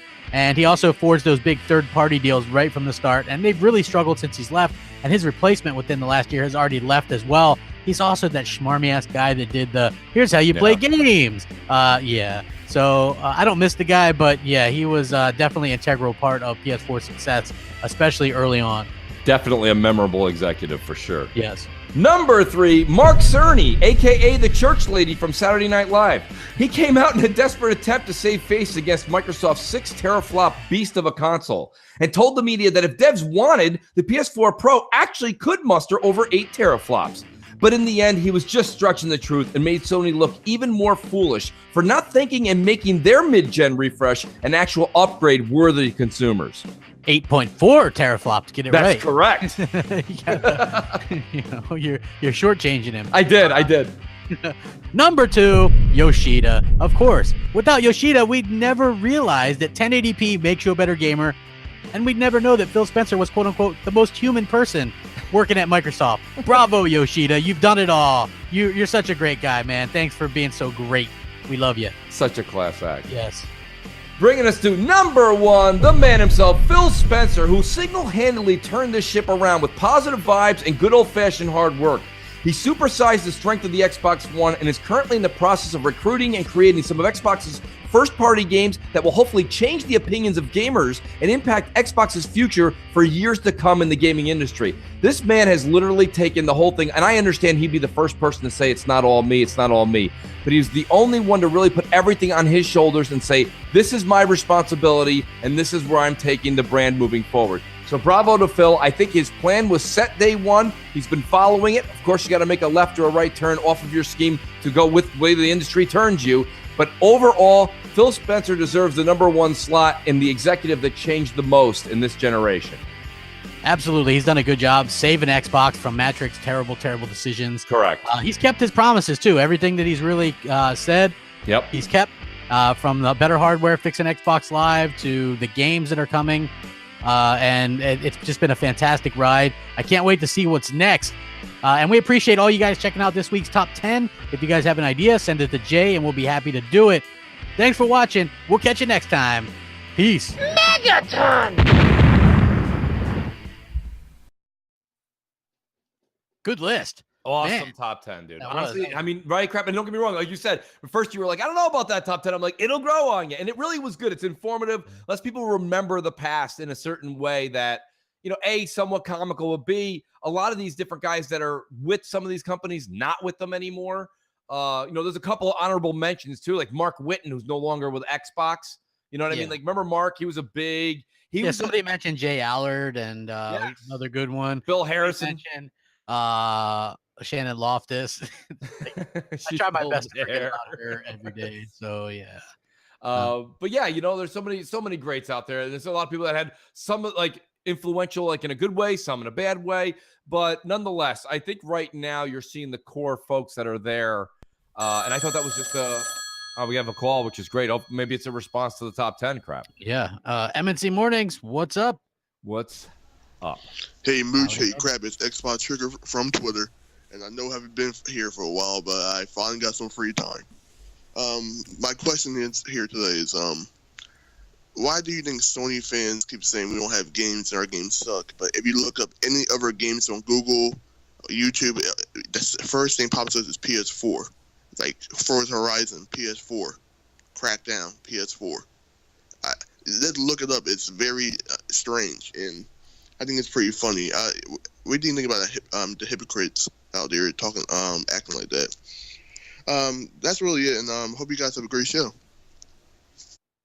I think one of the things that he's talking about is something that kind of was going around a little bit, which is if you go to Amazon and you type in Forza Horizon 3, the #1 search is PS4. Okay. Right? So people really want that game. And I don't blame them. Forza Horizon 3 is a fantastic game. A lot of people have PS4s and probably wish they could play it. You're kind of stuck playing like shit like GT Sport or Project Cars. You know what I mean? There hasn't been a good racing game on PlayStation in a very long time. Right. There really So hasn't. it's kind of obvious. You know, Microsoft, for all the shit they get, and everybody's like, it's just Forza Gears and Halo over and over. Like, those are the best at their genres, though. You know what I mean? So, of course. And it's all like, here's the thing. No matter what Xbox does, it's not going to be right in the eyes of PlayStation fans. Like, that's just how it is. Right. And, you know, like, the people just have to realize that. Like, to kind of go back and forth that's why we block them all, to be honest with you. Right. Because it's not really worthwhile going back and forth, because no matter what facts you present, no matter what we say, it's not going to be good enough there. It's never going to be good enough for those people. Nothing Xbox does is ever right. Of course, there's no media bias to them, despite whatever kind of, proof that we show. And this was funny because this popped up on my feed one day and I saved it. It's a did you know fact. And it says it's almost impossible to change someone's mind using facts. This happens due to motivated reasoning, a psychological term that refers to the way people usually believe whatever they want to believe and use the flimsiest piece of evidence to justify that belief, even when there is plenty of verified evidence to disprove it. So that's basically what PlayStation fans, and I mean, there could be Xbox fans or whoever fans that do that. Like, I have no problem admitting that Microsoft had shit games last year. It looks much better this year and the future. PlayStation fans are the ones that will not ever admit that there's a problem with PlayStation, and that's a problem. Like, there's no games, and I'm like, I got over 500 games. I literally have over 500 games. You know what I mean? So it's like, to me, there's always stuff to play, and those are the same people saying that exclusives weren't as important at the beginning of the generation. Right. When Xbox had more exclusives. And they did say that because earlier in the generation, they were saying, when we were like, well, Xbox had all these games coming out, and they're like, well, it doesn't matter. I got tons of multiplats. Look at all these multiplats. They're all coming out better looking on the PS4. And you had the media being like, well, that's true. These games are looking better. And the Microsoft games that are exclusive aren't looking that good. Imagine how good, like when 792Ps came out on Titanfall, everybody was like, imagine if Titanfall was on PS4 at 1080p. Like, you know what I mean? Like, so you couldn't win. You just can't seem to win. Before it wasn't games. Now it's games. Then it was power before. Now it's not power. And it just changes with whatever Microsoft does. It seems like Microsoft's always a day late and $1 short. Or they're always 10 minutes late to the fun bus. You know what I mean? They're like, I thought the fun bus was taking off. They're like, no, that was 10 minutes ago. They left a while ago. Oh, yeah. Oh, my bad. I'm late again. Like, it doesn't matter. No matter what happens, Microsoft's always late to the party. So, I mean, look, ultimately, that's why Microsoft has to take next generation's launch as serious as they possibly can. They did the launch day and date with the PlayStation, and they have to do something better. Okay, we talked about this. They either have to have more power than Sony's PS5 on their next gen, or they have to be, or they're, you say, well, no, Mooch, that's not going to happen. They're going to be equivalent. Okay, if they're equivalent in power, then Microsoft has to shortchange them and come out at a price point they know Sony can't match because they can't afford it. You know what I mean? Where Microsoft early on, Nintendo consoles, etc., they'd make a $10 or $20 loss. They just wanted to get the box in the house. Yeah. So, and especially with backwards and forwards compatibility crap, Xbox 2, for all practical purposes, is going to be playing all your Xbox One games. So they're going to be getting software out the bat from people who are joining on Xbox 2. Okay. Yeah.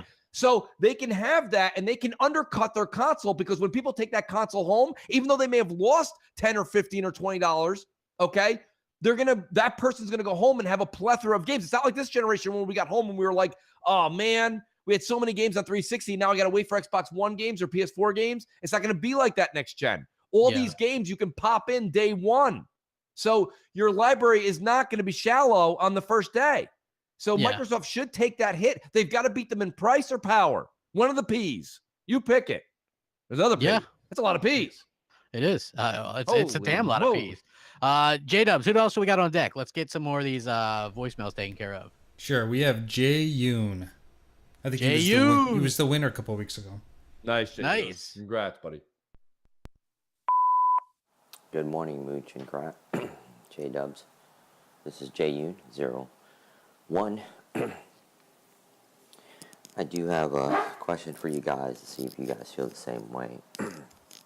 So I listen to a lot of Next Gen's podcasts, Beastfire, I guess Broadband Bullies, multiplayer podcast, I guess is what he calls them. So I listen to them because they're very entertaining. So I'm trying to get my perspective is are they just some dumb folks on those podcasts that just talk and don't even know what they're talking about, like they speak before they even think? Or is it truly just entertainment and they don't want to get clicks and people on there? Because it's just very silly, the things that they talk about and they argue about. It gets frustrating because you're trying to listen to them and you're trying to get some information. And, you're either going to be on one side or another. Neutrals, there's no such thing as neutrals. You're not a neutral. You might as well just, I could care less about what a neutral says. Someone's going to have an opinion on either side, and it's just an opinion. So I just get tired, and I want to get to the point of just like I get tired, but it's also entertaining. It's very funny to listen to them, and I just think there needs to be some objectiveness when we're talking about these consoles, especially Xbox and Sony. I think Sony does get a pass for a lot of different things, and I will bring up one example just to see what you guys think. But I think is what his name is, D-Batch, was bringing up the fact that Microsoft's not original. They don't bring up new games, new originality, and Sony does. And I just don't agree with that perspective.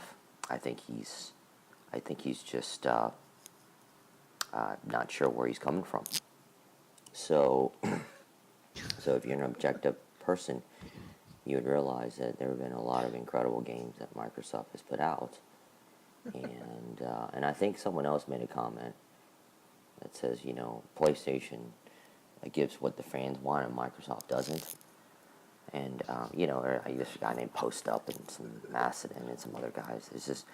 I just don't get it. They're Xbox dudes, but yet their perspective is just warped. And what has Microsoft given? Everything to what the fans have asked. And what does PlayStation do? They don't give a crap. So I just wanted to get your opinion, your honest opinions about that. The other thing too is that I think that's it. I just wanted to get your perspective on that, and let's see what you guys thought. But other than that, have a great rest of your day, and we'll talk to you later. Bye-bye. That was... hopefully he taped up whatever the hell it was he was taping. Somebody in the chat goes, who's he taping? I have no idea, but yeah, that's kind of funny. As far as that, listen, a lot of those guys, you do podcasts and you get, and and a lot of these other podcasts surround themselves with people who are like PlayStation fans, right? And these PlayStation fans have a way of, I don't know, sometimes convincing some other people that, Microsoft isn't good enough.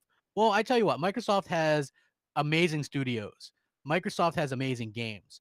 PlayStation has a couple of amazing studios and a couple amazing games. But to be honest with you, the reason why you have people like Amy Hennig and you have Quantum Break Remedy talking about how these games aren't making a lot of money, and people are talking about them like, yeah, they're the games everybody wants, but then they're not buying them.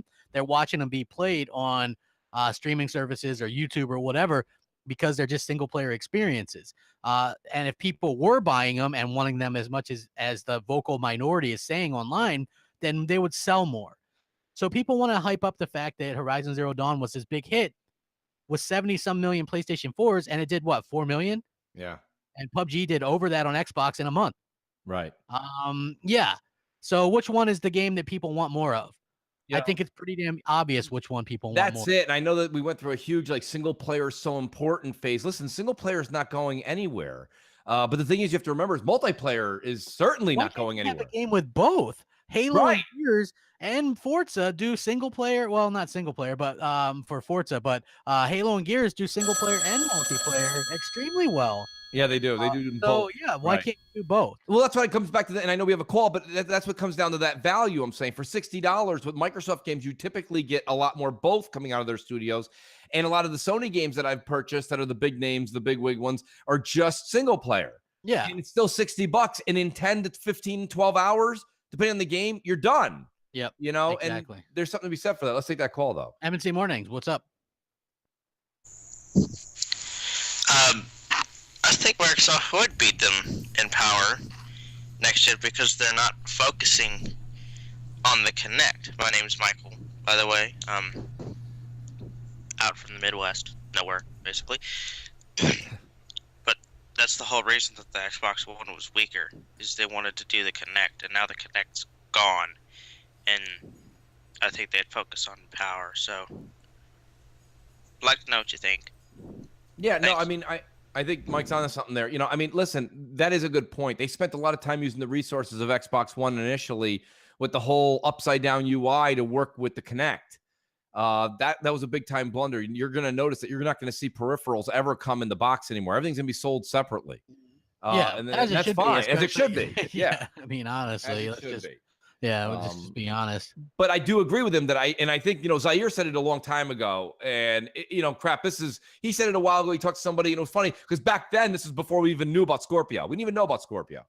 And he said that the person he talked to at Microsoft, he said to them, basically, after this, we will never ever be second in power again. Never. Yeah. And I mean, I think that whatever they sit at the table every day and they talk about next generation, somebody's like, hey, so, you know, Phil, I want to do this and I want to do this and I want to do this and I want to do this. And he's probably like, no, I like all of that. Hey, by the way, are we going to be number one in power? Yes, sir. I think that's like literally going to be after each presentation, instead of questions on my slides, it's also going to be any questions. And yes, we're going to be number one in power. Like, I think they realize that the power narrative, because look at digital, and this isn't us talking. This isn't any fanboy stuff. This is Digital Foundry. Yeah. Digital Foundry has built a business that people flock to about power. And that's the narrative you have to have moving forward. So I think both companies know that, by the way. That's why I said personally, I think Microsoft's next gen and Sony's next gen are going to be completely the same on power. Then it's going to come down to price and features. If they launch at the same time, it'll be the same. Has to be crap. They have to launch. They have to, yeah. Sony already with the lead they have. You can't let Sony come out with PS5. Everyone's just going to move to the PS5. A year later is too long. Guys, don't forget. First you get the power, then you get the games, then you get the women. That's so true. Thanks for that reminder, Jay. I mean, I think that's, you know, I mean, it's important to realize that somebody at Microsoft had better be telling Phil that no matter what's going on, this thing has to release day and date with Sony's. That's just a competitive standpoint, because the lead being in Sony's favor is just going to roll over in the next generation if they're 6 to 12 months behind. Yeah. So no one's going to wait.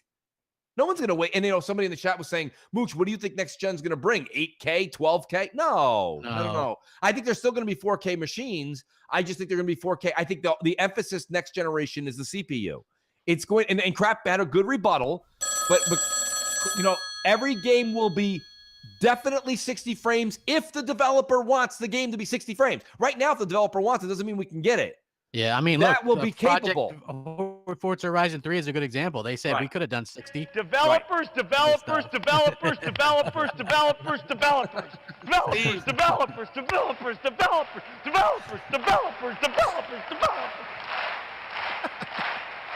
Yes. Oh, that's great. Do we have a call? M&C Mornings, what's up? Hey now. Yo. Come on down. All right, Music Crap. This is Sir X Man. I've done calmed down over my excitement. But I had a thought about peripherals, which you guys were just talking about from your previous caller. Um, my friends and my family, when they come over, a lot of games they want to play are part of my peripherals. We sit there and play Rock Band, and then a lot of them say we want to do Dance Central on the Xbox One now. Those games are still popular, but you need Connect to do Dance Central, and they love it and they enjoy it, and they love going down my 600 songs on Rock Band and just playing things. That's all. I just want your opinion on that, and that's it. You guys have a beautiful football day, and talk to you guys later. Thanks, Jay. You know, What's that, Jay? Go ahead, Jay. no, Oh, he may be everything's, talking to X-Man. everything's fine. Okay. I think he's talking to X-Man. You know, X-Man makes a good point. By the way, X-Man has the coolest friends and family ever because he's like, my friends come over, we play Rock Band, this and that. Like, it's funny because a lot of people, like, I think a lot of us have said this to me on Twitter, too. A lot of people that all listen to all the podcasts, they're all like, dude, to be honest with you, they're like, I like games. I may have one friend that likes the world that we're all in. And then, like, the majority of our friends pay no attention to any of this at all. So it's like, it's cool to hear X-Man say that he's got family and friends coming over to jam out and play some games. Good for you, X-Man. That's awesome, dude. Honestly, envious of that. That's very cool to have people that kind of support gaming throughout friends and family. It's a cool, very cool feature to have in anyone's family. Yeah. But yeah, no, I agree. I think the peripherals do bring the family and friends element into gaming because it gets everybody involved. Crap, but realistically, after a long day of work, all of us, and we only have a few minutes to play each night, half an hour, 45 minutes, an hour and a half. A lot of times, you know, like I said to Crap's like, how come you're not playing more VR? I'm like, I just don't feel like getting the whole apparatus out. You know, it's just the whole thing. I got to get a chair. I got to bring it out in front. I got to pull the PlayStation camera out to the middle of the entertainment center. I got to go get the headset that's on the charger. I got to get the sticks that are on the charger. Come out. Then I have to invite people. If I'm playing like a multiplayer VR, I have to invite people with the controller because the sticks are almost impossible to do like regular maintaining on the dashboard. Then I have to put that thing down, pick up the sticks, put the headset back down, calibrate it, get the game going. Oops, the notification didn't come out. Someone didn't get an invite. Take the whole thing off again. Invite. It's a 25-minute ordeal to start playing a game. And don't get me wrong, if it's Sunday afternoon, you guys might not care.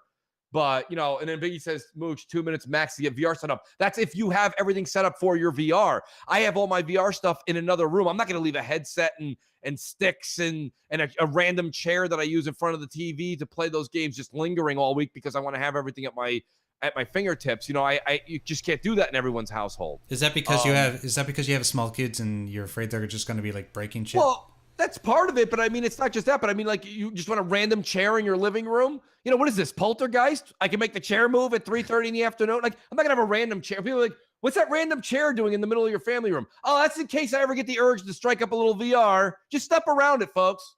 What? Well, Who I mean, does that? that's a you problem, though. Well, it's a me problem, but I think I'm in the majority, though. That's the problem. It is a me problem. Like most people just have. I'm gonna say it's an us simple. I've problem. got a chair. Just it's. Yeah, you know but you're what I mean? different though, Crab. You and like I say, you and Def Jam Bam. You guys are in the bachelor life. You can leave a bottle, or you can leave an old empty ramen noodle thing there from last Monday. Who's yelling at you? You can do whatever you want. You can have a 2-liter Pepsi next to a chair. You know what I mean? Like, these are things you can't do. I say break on through to the other side. Once you get to the other side, it's a wrap. You know what I mean? Well, that's also a you problem. It's again, majority. It's an that, us my friend, problem. is a you problem. Yes. I think So yes, on this. Well, actually, Jay knows what I'm talking about. Jay, you can't just leave a random kitchen chair in your family room for 3 weeks. No, but here's the thing: where we play things like Rock Band and Dance Central, it's in my rec room. And we have a big couch there, so people can just sit on the couch and play whatever, and then just move the couch back if they want to dance or they want to pull out the instruments for Rock Band. Because I was just talking to Sir X Man about that we play Rock Band probably once a week in this house. Interesting. That's cool. That's actually really cool. Is that one of the one-handed things you do, dude? How do you do I that? sing. I sing. What? I mostly sing. Okay. Yeah. Okay, gotcha. I was gonna say, man, if you're tapping away on that thing with one hand, dude, that would be actually I do play the drums sometimes. Oh, that would be cool to watch, Jay. I'm not kidding. That's something that you should do. I know Xbot did a jam out session. I don't know if it was Rock Band or he did the other one, Guitar Hero. I can't remember what he did. Right. But that would be awesome if you guys joined up and did a stream. Yeah, I don't play guitar, but I sing and I play drums. Oh, nice. This man is musical, folks. Very talented. Let's do another voicemail because yes. we are Yes, definitely without the oops. Yes. Certainly. So we've got KAH Masters on deck. Mooch, Crap, J-Dubs. This is KAH Masters. Been about a month since I called you. Just, holidays, work stuff. But just, first of all, I want to give a shout out to my boy Phil Spencer for promoting Matt Booty. He got a plan. He plays chess with us a lot.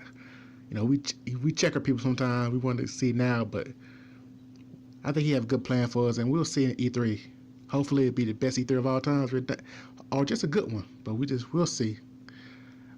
We've got to give him somewhat of reasonable doubt because he brought the S, so great. When he brought the X, so great. So now the game's got to come. If they don't come, well,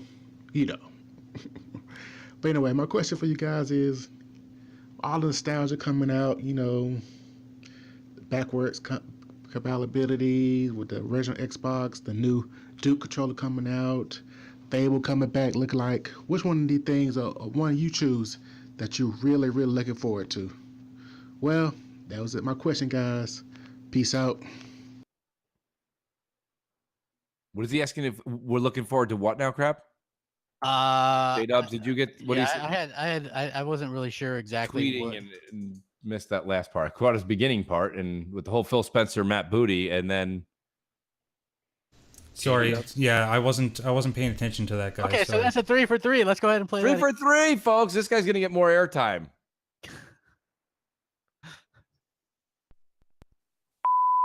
Mooch, Crap, J-Dubs. This is KAH Masters.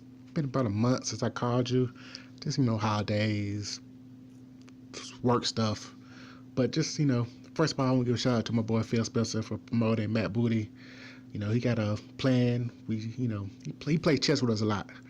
We check our people sometimes. We want to see now, but I think he have a good plan for us, and we'll see in E3.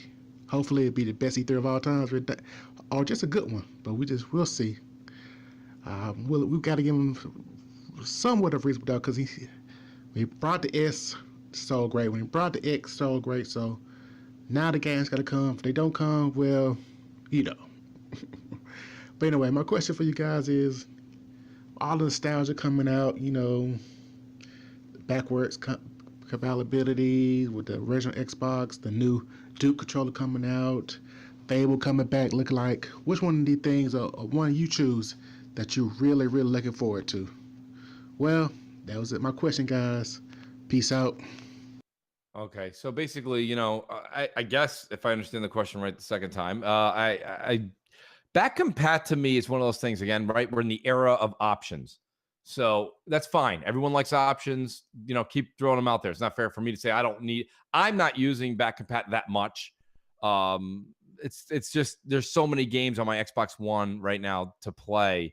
It's hard for me to say, oh, you know what I'm going to do? I'm going to go back and play, Left 4 Dead 2 again, or I'm going to go back and play Fusion Frenzy. I can't wait. It's like, I'm going to play these games, sparsely, or as I have a little bit of time in between other games, but that's not something I would even rant and rave about. So I guess the virtual or mixed reality, even though I'm not big into that either, I would be very interested to see what Microsoft's approach is to VR or their AR. It's not going to be HoloLens, but in that this year, I would they like. should jump into it and at least dabble with a third-party headset. Yeah, I mean, it's set up for it. You know what I mean? Like, supposedly it was one of the big selling points. Like, it would be nice if they actually got that out there and started doing that. So, well, I agree. I agree. We have a wiener.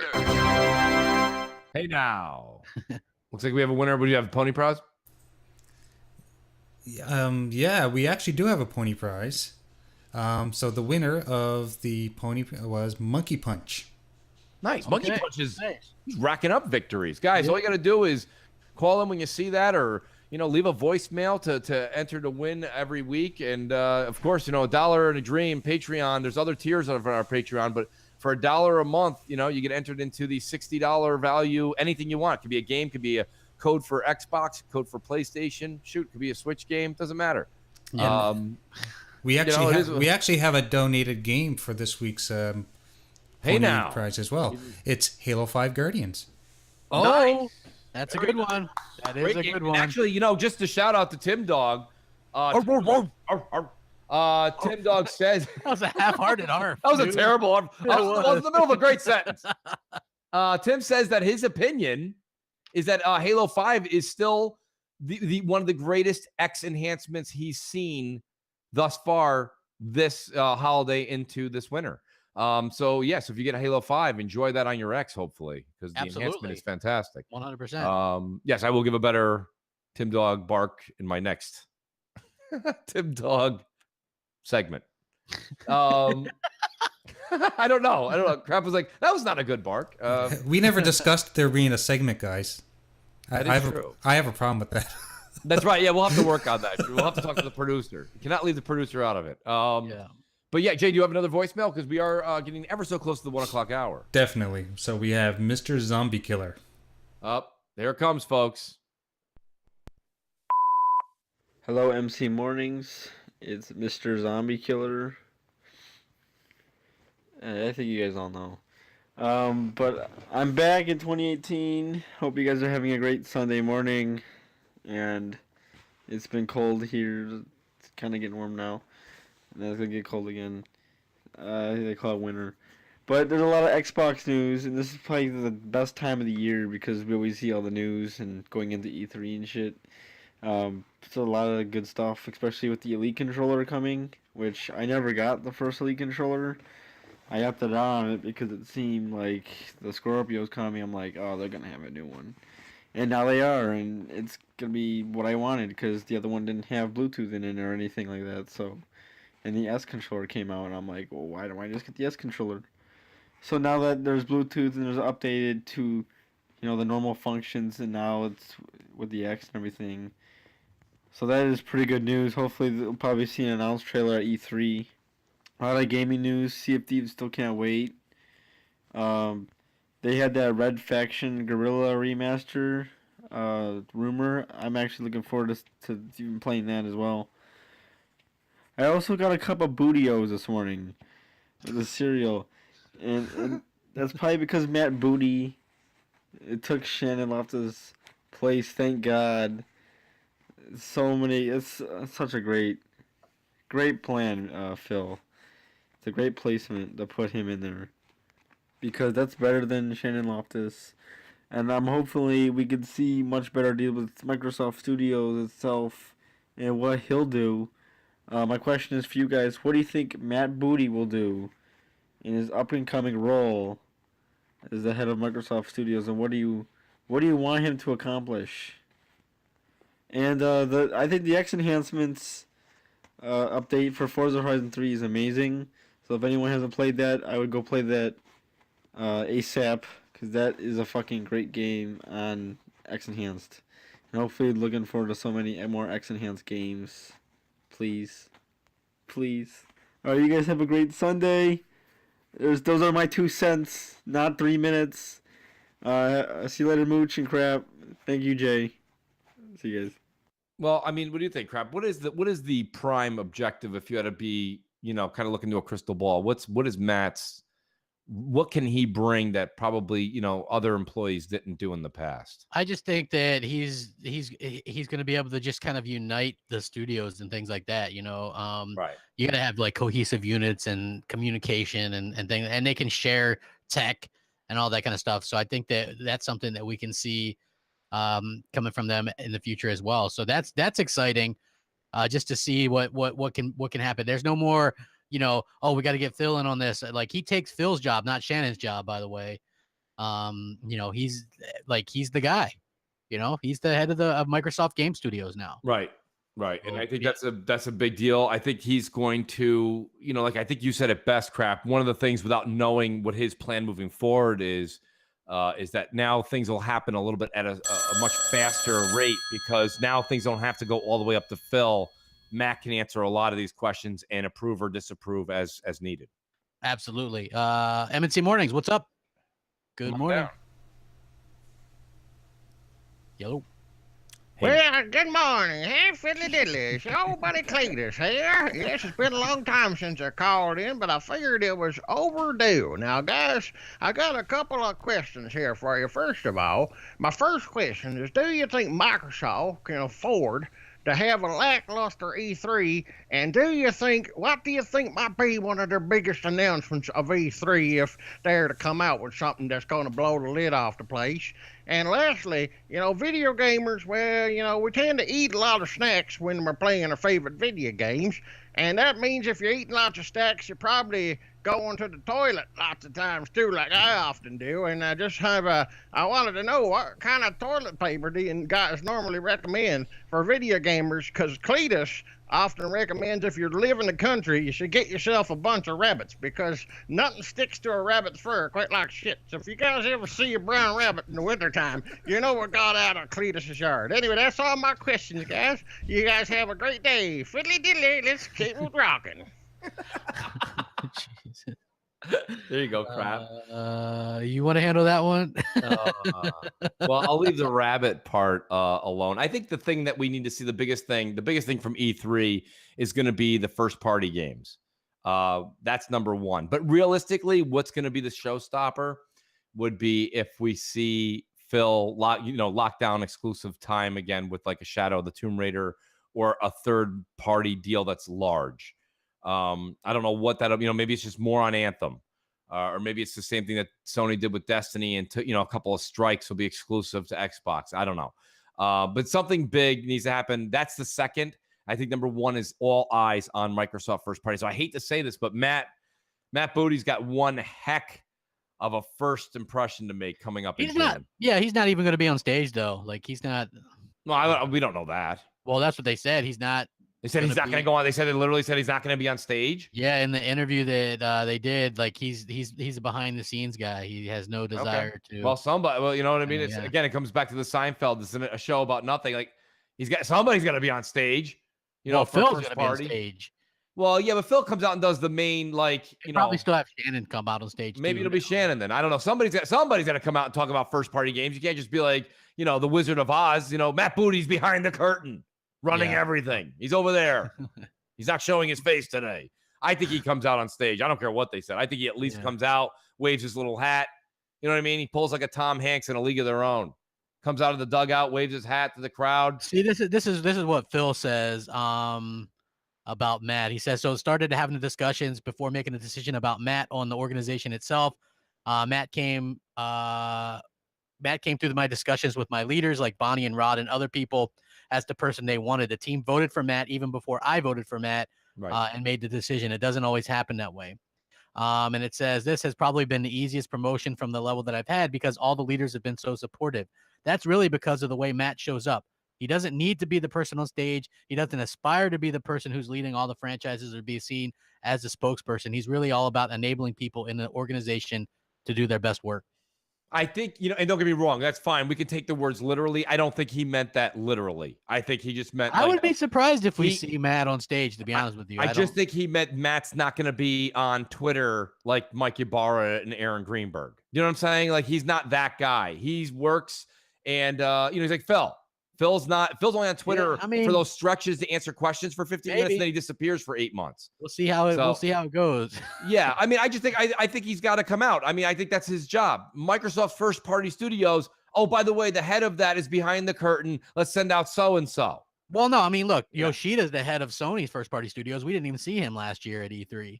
That's true. He did not make his way to E3. Yeah, But doesn't Yoshida have a huge presence usually at PSX? I don't think so. I don't even think he was there. I didn't see the I only caught the highlights. So but he was there at PSX. There were only lowlights. There were no highlights. Okay. There was no highlights at all. Let's get another voicemail. Yeah, let's get another call in. Absolutely. Sorry about that. Yes, so we've got Space Cat. Okay. Okay, Space Cat. It's me, Space Cat. Mr. PUBG. Hey, Mooch. Hey, Crap. Hey, what's up, Mooch and Crap? I was just wondering, when the next generation consoles come out, the consoles after the PS4 Pro and the Xbox One X, do you think that power is gonna become more important, or do you think people will buy the console that has the most exclusives at the launch. Okay.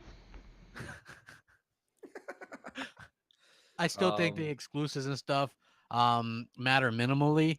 It only matters. It's like it's funny because I was reading this article and it's like it sure feels like Microsoft's new Xbox One mantra is be PlayStation, right? That was a Forbes article. Right.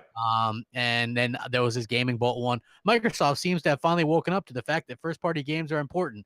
Like Jesus Christ, where were you guys with these articles about PlayStation 4 the first 3 fucking years of the console generation? I know. Y'all didn't care. No. You didn't care. That's goddamn God's honest truth is you didn't care. Right. Yeah, now you act like they're the most important thing because Sony crapped out a couple or got lucky enough to get some third-party deals for some import games. Like, who cares? Nobody cares. Right? Like, I hate the fact that they try to do that. Exclusives are the least important thing right now. If they were that important, the fucking Wii U would have been the number one seller because it had way more exclusives than either. Yes. Right? So power and all that stuff is matter. Graphics, the Switch is a different story because that appeals to like grannies and everybody. So good for Nintendo. They struck gold again. Right. But as far as I'm concerned, like that'll never be a number one console for me. Like it's something you just play here or there.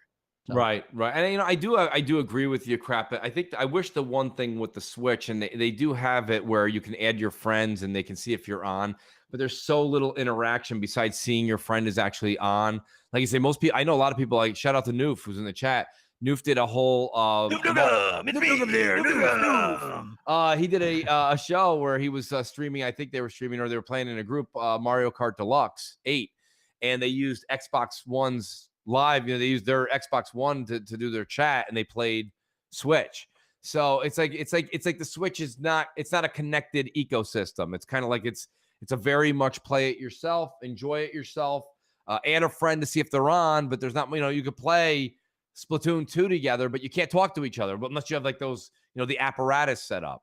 So it's a lot of stuff that it's a lot of nonsense. So I think that's something I wish Switch we were all kind of hoping they would have had a better communication set up through their ecosystem, but they just choose not to do that, and that I think that hurts them in the long run. Yeah. You want to take another call? Do we have another? How many voicemails do we have left? We have 2 left. Let's do that. Okay, so we have a new caller, Stop 6 Doc. Oh, Stop 6 Doc, huge fan of the show. He's a huge supporter. Yeah, supporter of the show. Mooch, Crab, J Dubs, what's up? It's your boy, Stop 6 Doc, and I like to give a lot. First time caller, actually. But my question is, do you think if Microsoft is working on the second installment to the Rise on the Run, do you think that's going to be the game that's going to finally show off the graphical power of the X and make people say, woo, that thing can do something? All right, peace out. Stop 6 Doc, and I like to give a lot.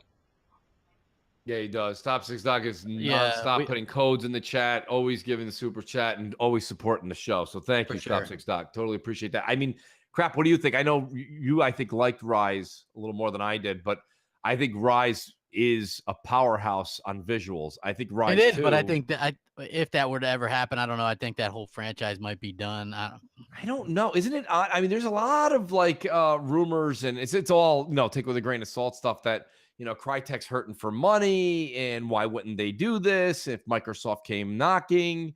It seems to be something the diehards want back. Everybody wants Rise 2 and Sunset Overdrive 2.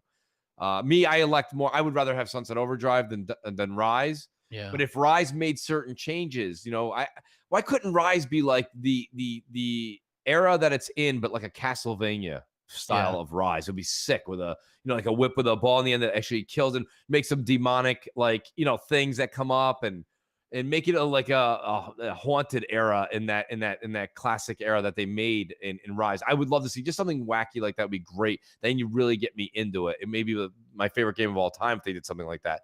But yeah, anyways, I don't know, Crap. What do you think? Do you think Rise 2 has I think it has a chance. I don't think it's dead, but I don't think it's it's nowhere near even 50-50. I think it's like maybe a 10 to 20% shot. 99% dead, 1% alive. So what you're saying is there's still a chance. There's still a chance. Yes. There's still a chance. So yes. I wish we could see one, but yeah, we won't. Right. Let's get to our last voicemail, and then we'll spin that wheel. Yeah. Certainly. We've got Triple Cup Chuck. And he's up.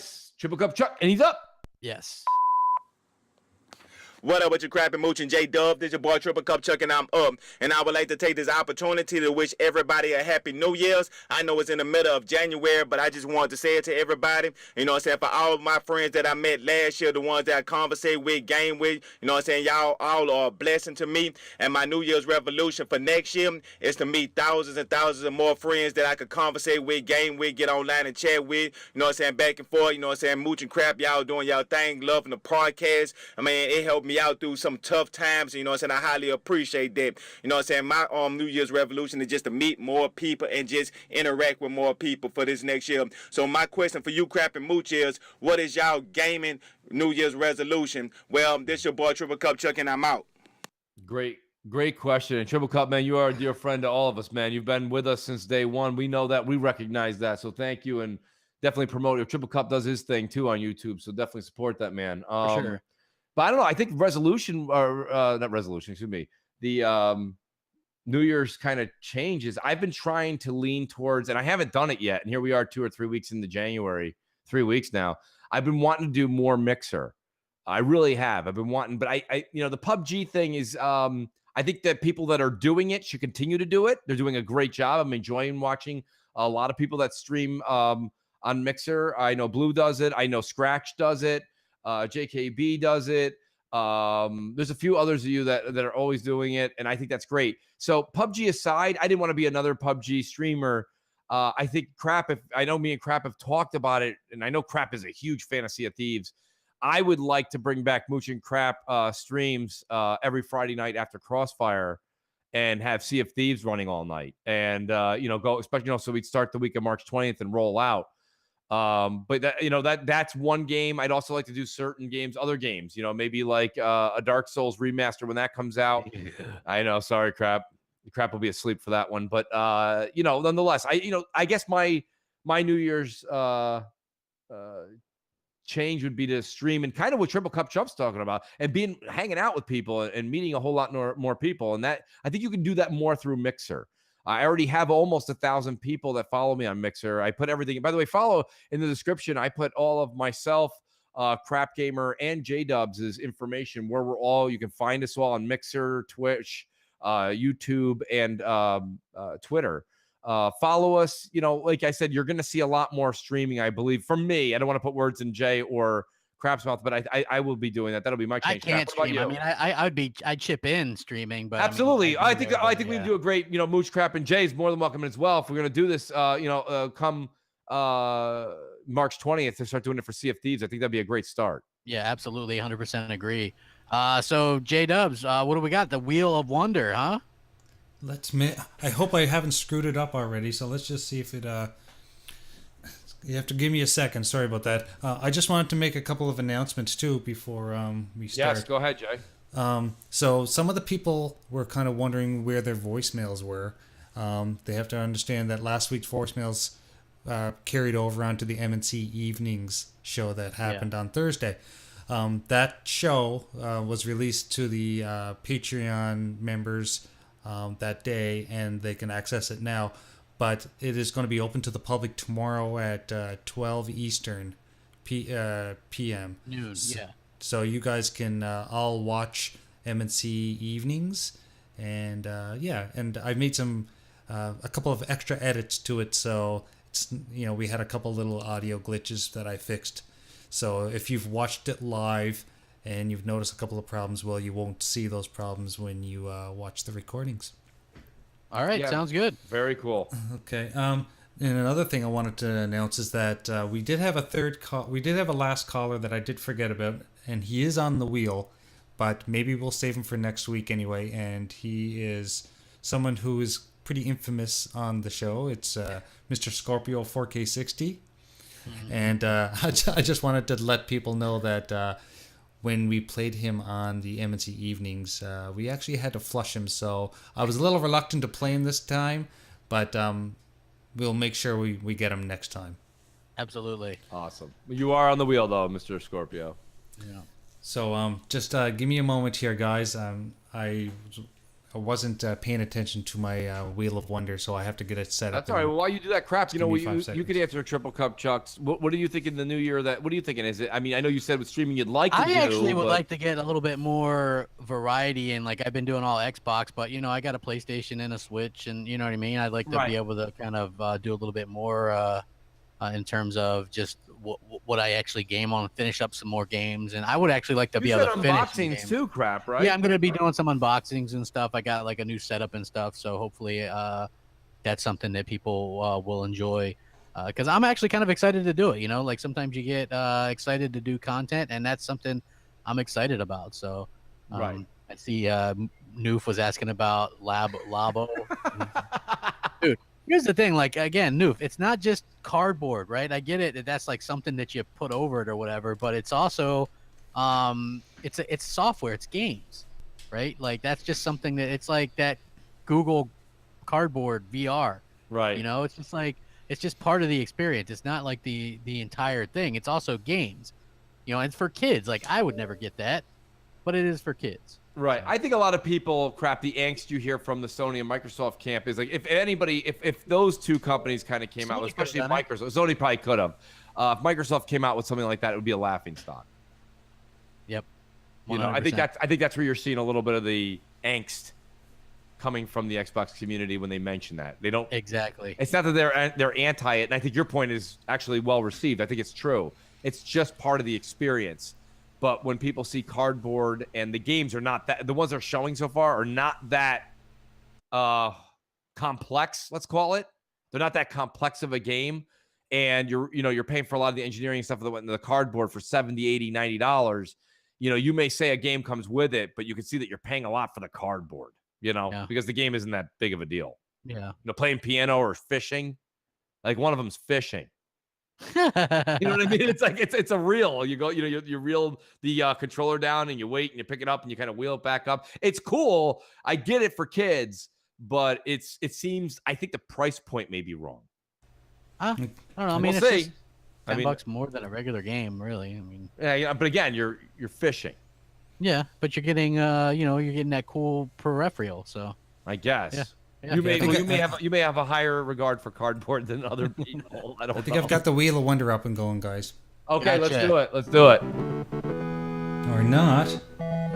Boop, boop, boop. I sure hear it. Boop, boop, boop, boop. Oh, there's a code in the chat. I don't know what it's for. It says it's a $5 code. code. $5 code. Hey man, $5 code. Great indie. Pick up. Thank See if we you, can- there we go. Stu Delou. There it is. Yeah, she's a little messed up, but that's good. Okay, we got it. Yeah, I'm enjoying it. Okay, so let's do All the right. spin. Spin that wheel. Can we get an all? Can you do two voices? Can you do two noises at the same time, Jay? Can we get an all hail Jay? I love that. Hail Jay! All hail Jay! You gotta get that on repeat so it does it twice. It's great. Stop 6 Doc. Awesome. He deserves it, man. He's gonna say, "Give it to Luca." I bet. Yeah, right. Stop 6 Doc. Like, give it to Luke or give it to somebody. Stop 6 Doc. Great to see him get something because all he ever does is give to the community. So Stop 6 Doc. I hope you can enjoy the Halo 5 code. If you already have it, I'm sure you know how to utilize it. Otherwise, so yeah, geez, with that crap, what a great show! Outstanding show. I do want to make a comment. I'd like to say that whatever Jay's been doing, how great did this show sound? This show's it sounded awesome. Amazing. Like Jay's voice was clearly on top of ours, which is good. As the sound effects were working, everything was just right on par. So Jay, nice work on your end, and thanks to our Patreon folks for allowing a lot of this show to just continue to get better and better. Absolutely. All of you are a big part of it. All of you, the call-ins, people on the wheel, voicemails, every single one in the chat, and for all of you that watch it later on after we're live, I sincerely speak for all of us, and I know they feel the same. We say thank you. Really, really great show today. Can't wait to get my my Mario Brothers cereal. Hell yeah! I want to hear. I want to see. Please take some pictures. I'm gonna take some pictures because it's got Amiibo on the box. I gotta see this. Yeah, it's it's pretty cool, man. It's a big deal. I keep seeing it in my feed. It's like in stock at Target right now. I was like, I could get my fat ass up and go down there. If but, I'm out, I'm ordered gonna it. go. I'll go grab one I'll be old school and go to the. That's what I'm talking about, man. Yeah, Hell hell yeah. yes. I'm gonna pick me up some damn almond milk and go to town because I'm black. So, Nice, yeah. Crap. More crap facts. Yeah, exactly. So we'll catch you guys. What are we gonna do? The Yeah. M&C, the mooching. No, you know what? Jay, why don't you do an old favorite? Let's see. Oh, the Cheers one. Yeah, that would be a Cheers good would one. be great. That one. Sure. Let's do it. All right, let's. Yeah, do that one. The outro, man. You guys have a great week. Yes, Go Jaguars. Let's go. Step on that hand. Game. Catch you guys later. Yeah.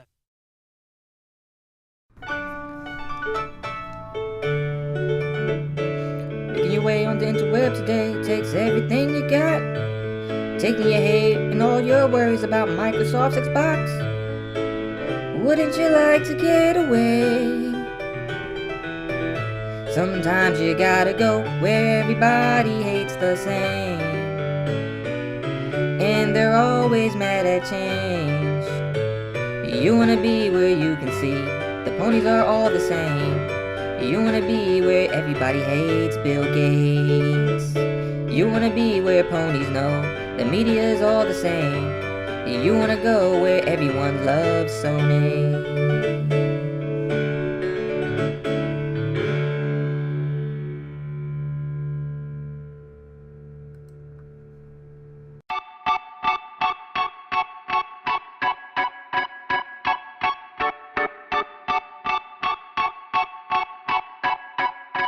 Wake on up, it's Mooch, it's Crap, and Jay in the morning.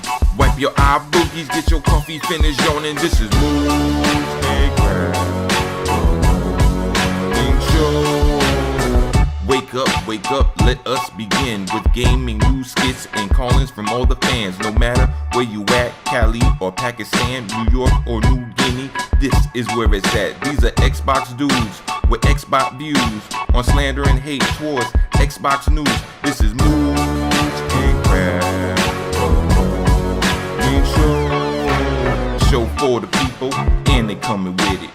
Now do you understand? Now do you get it? Ponies love to lie and PC fans won't admit it, but Xbox hate is real and they all with it. Call in, let it ring in. We here to rock, we here to win. It's about the games, it's about the pride. Now Xbox community, come on, let's rock. Mooch and Crap Morning Show.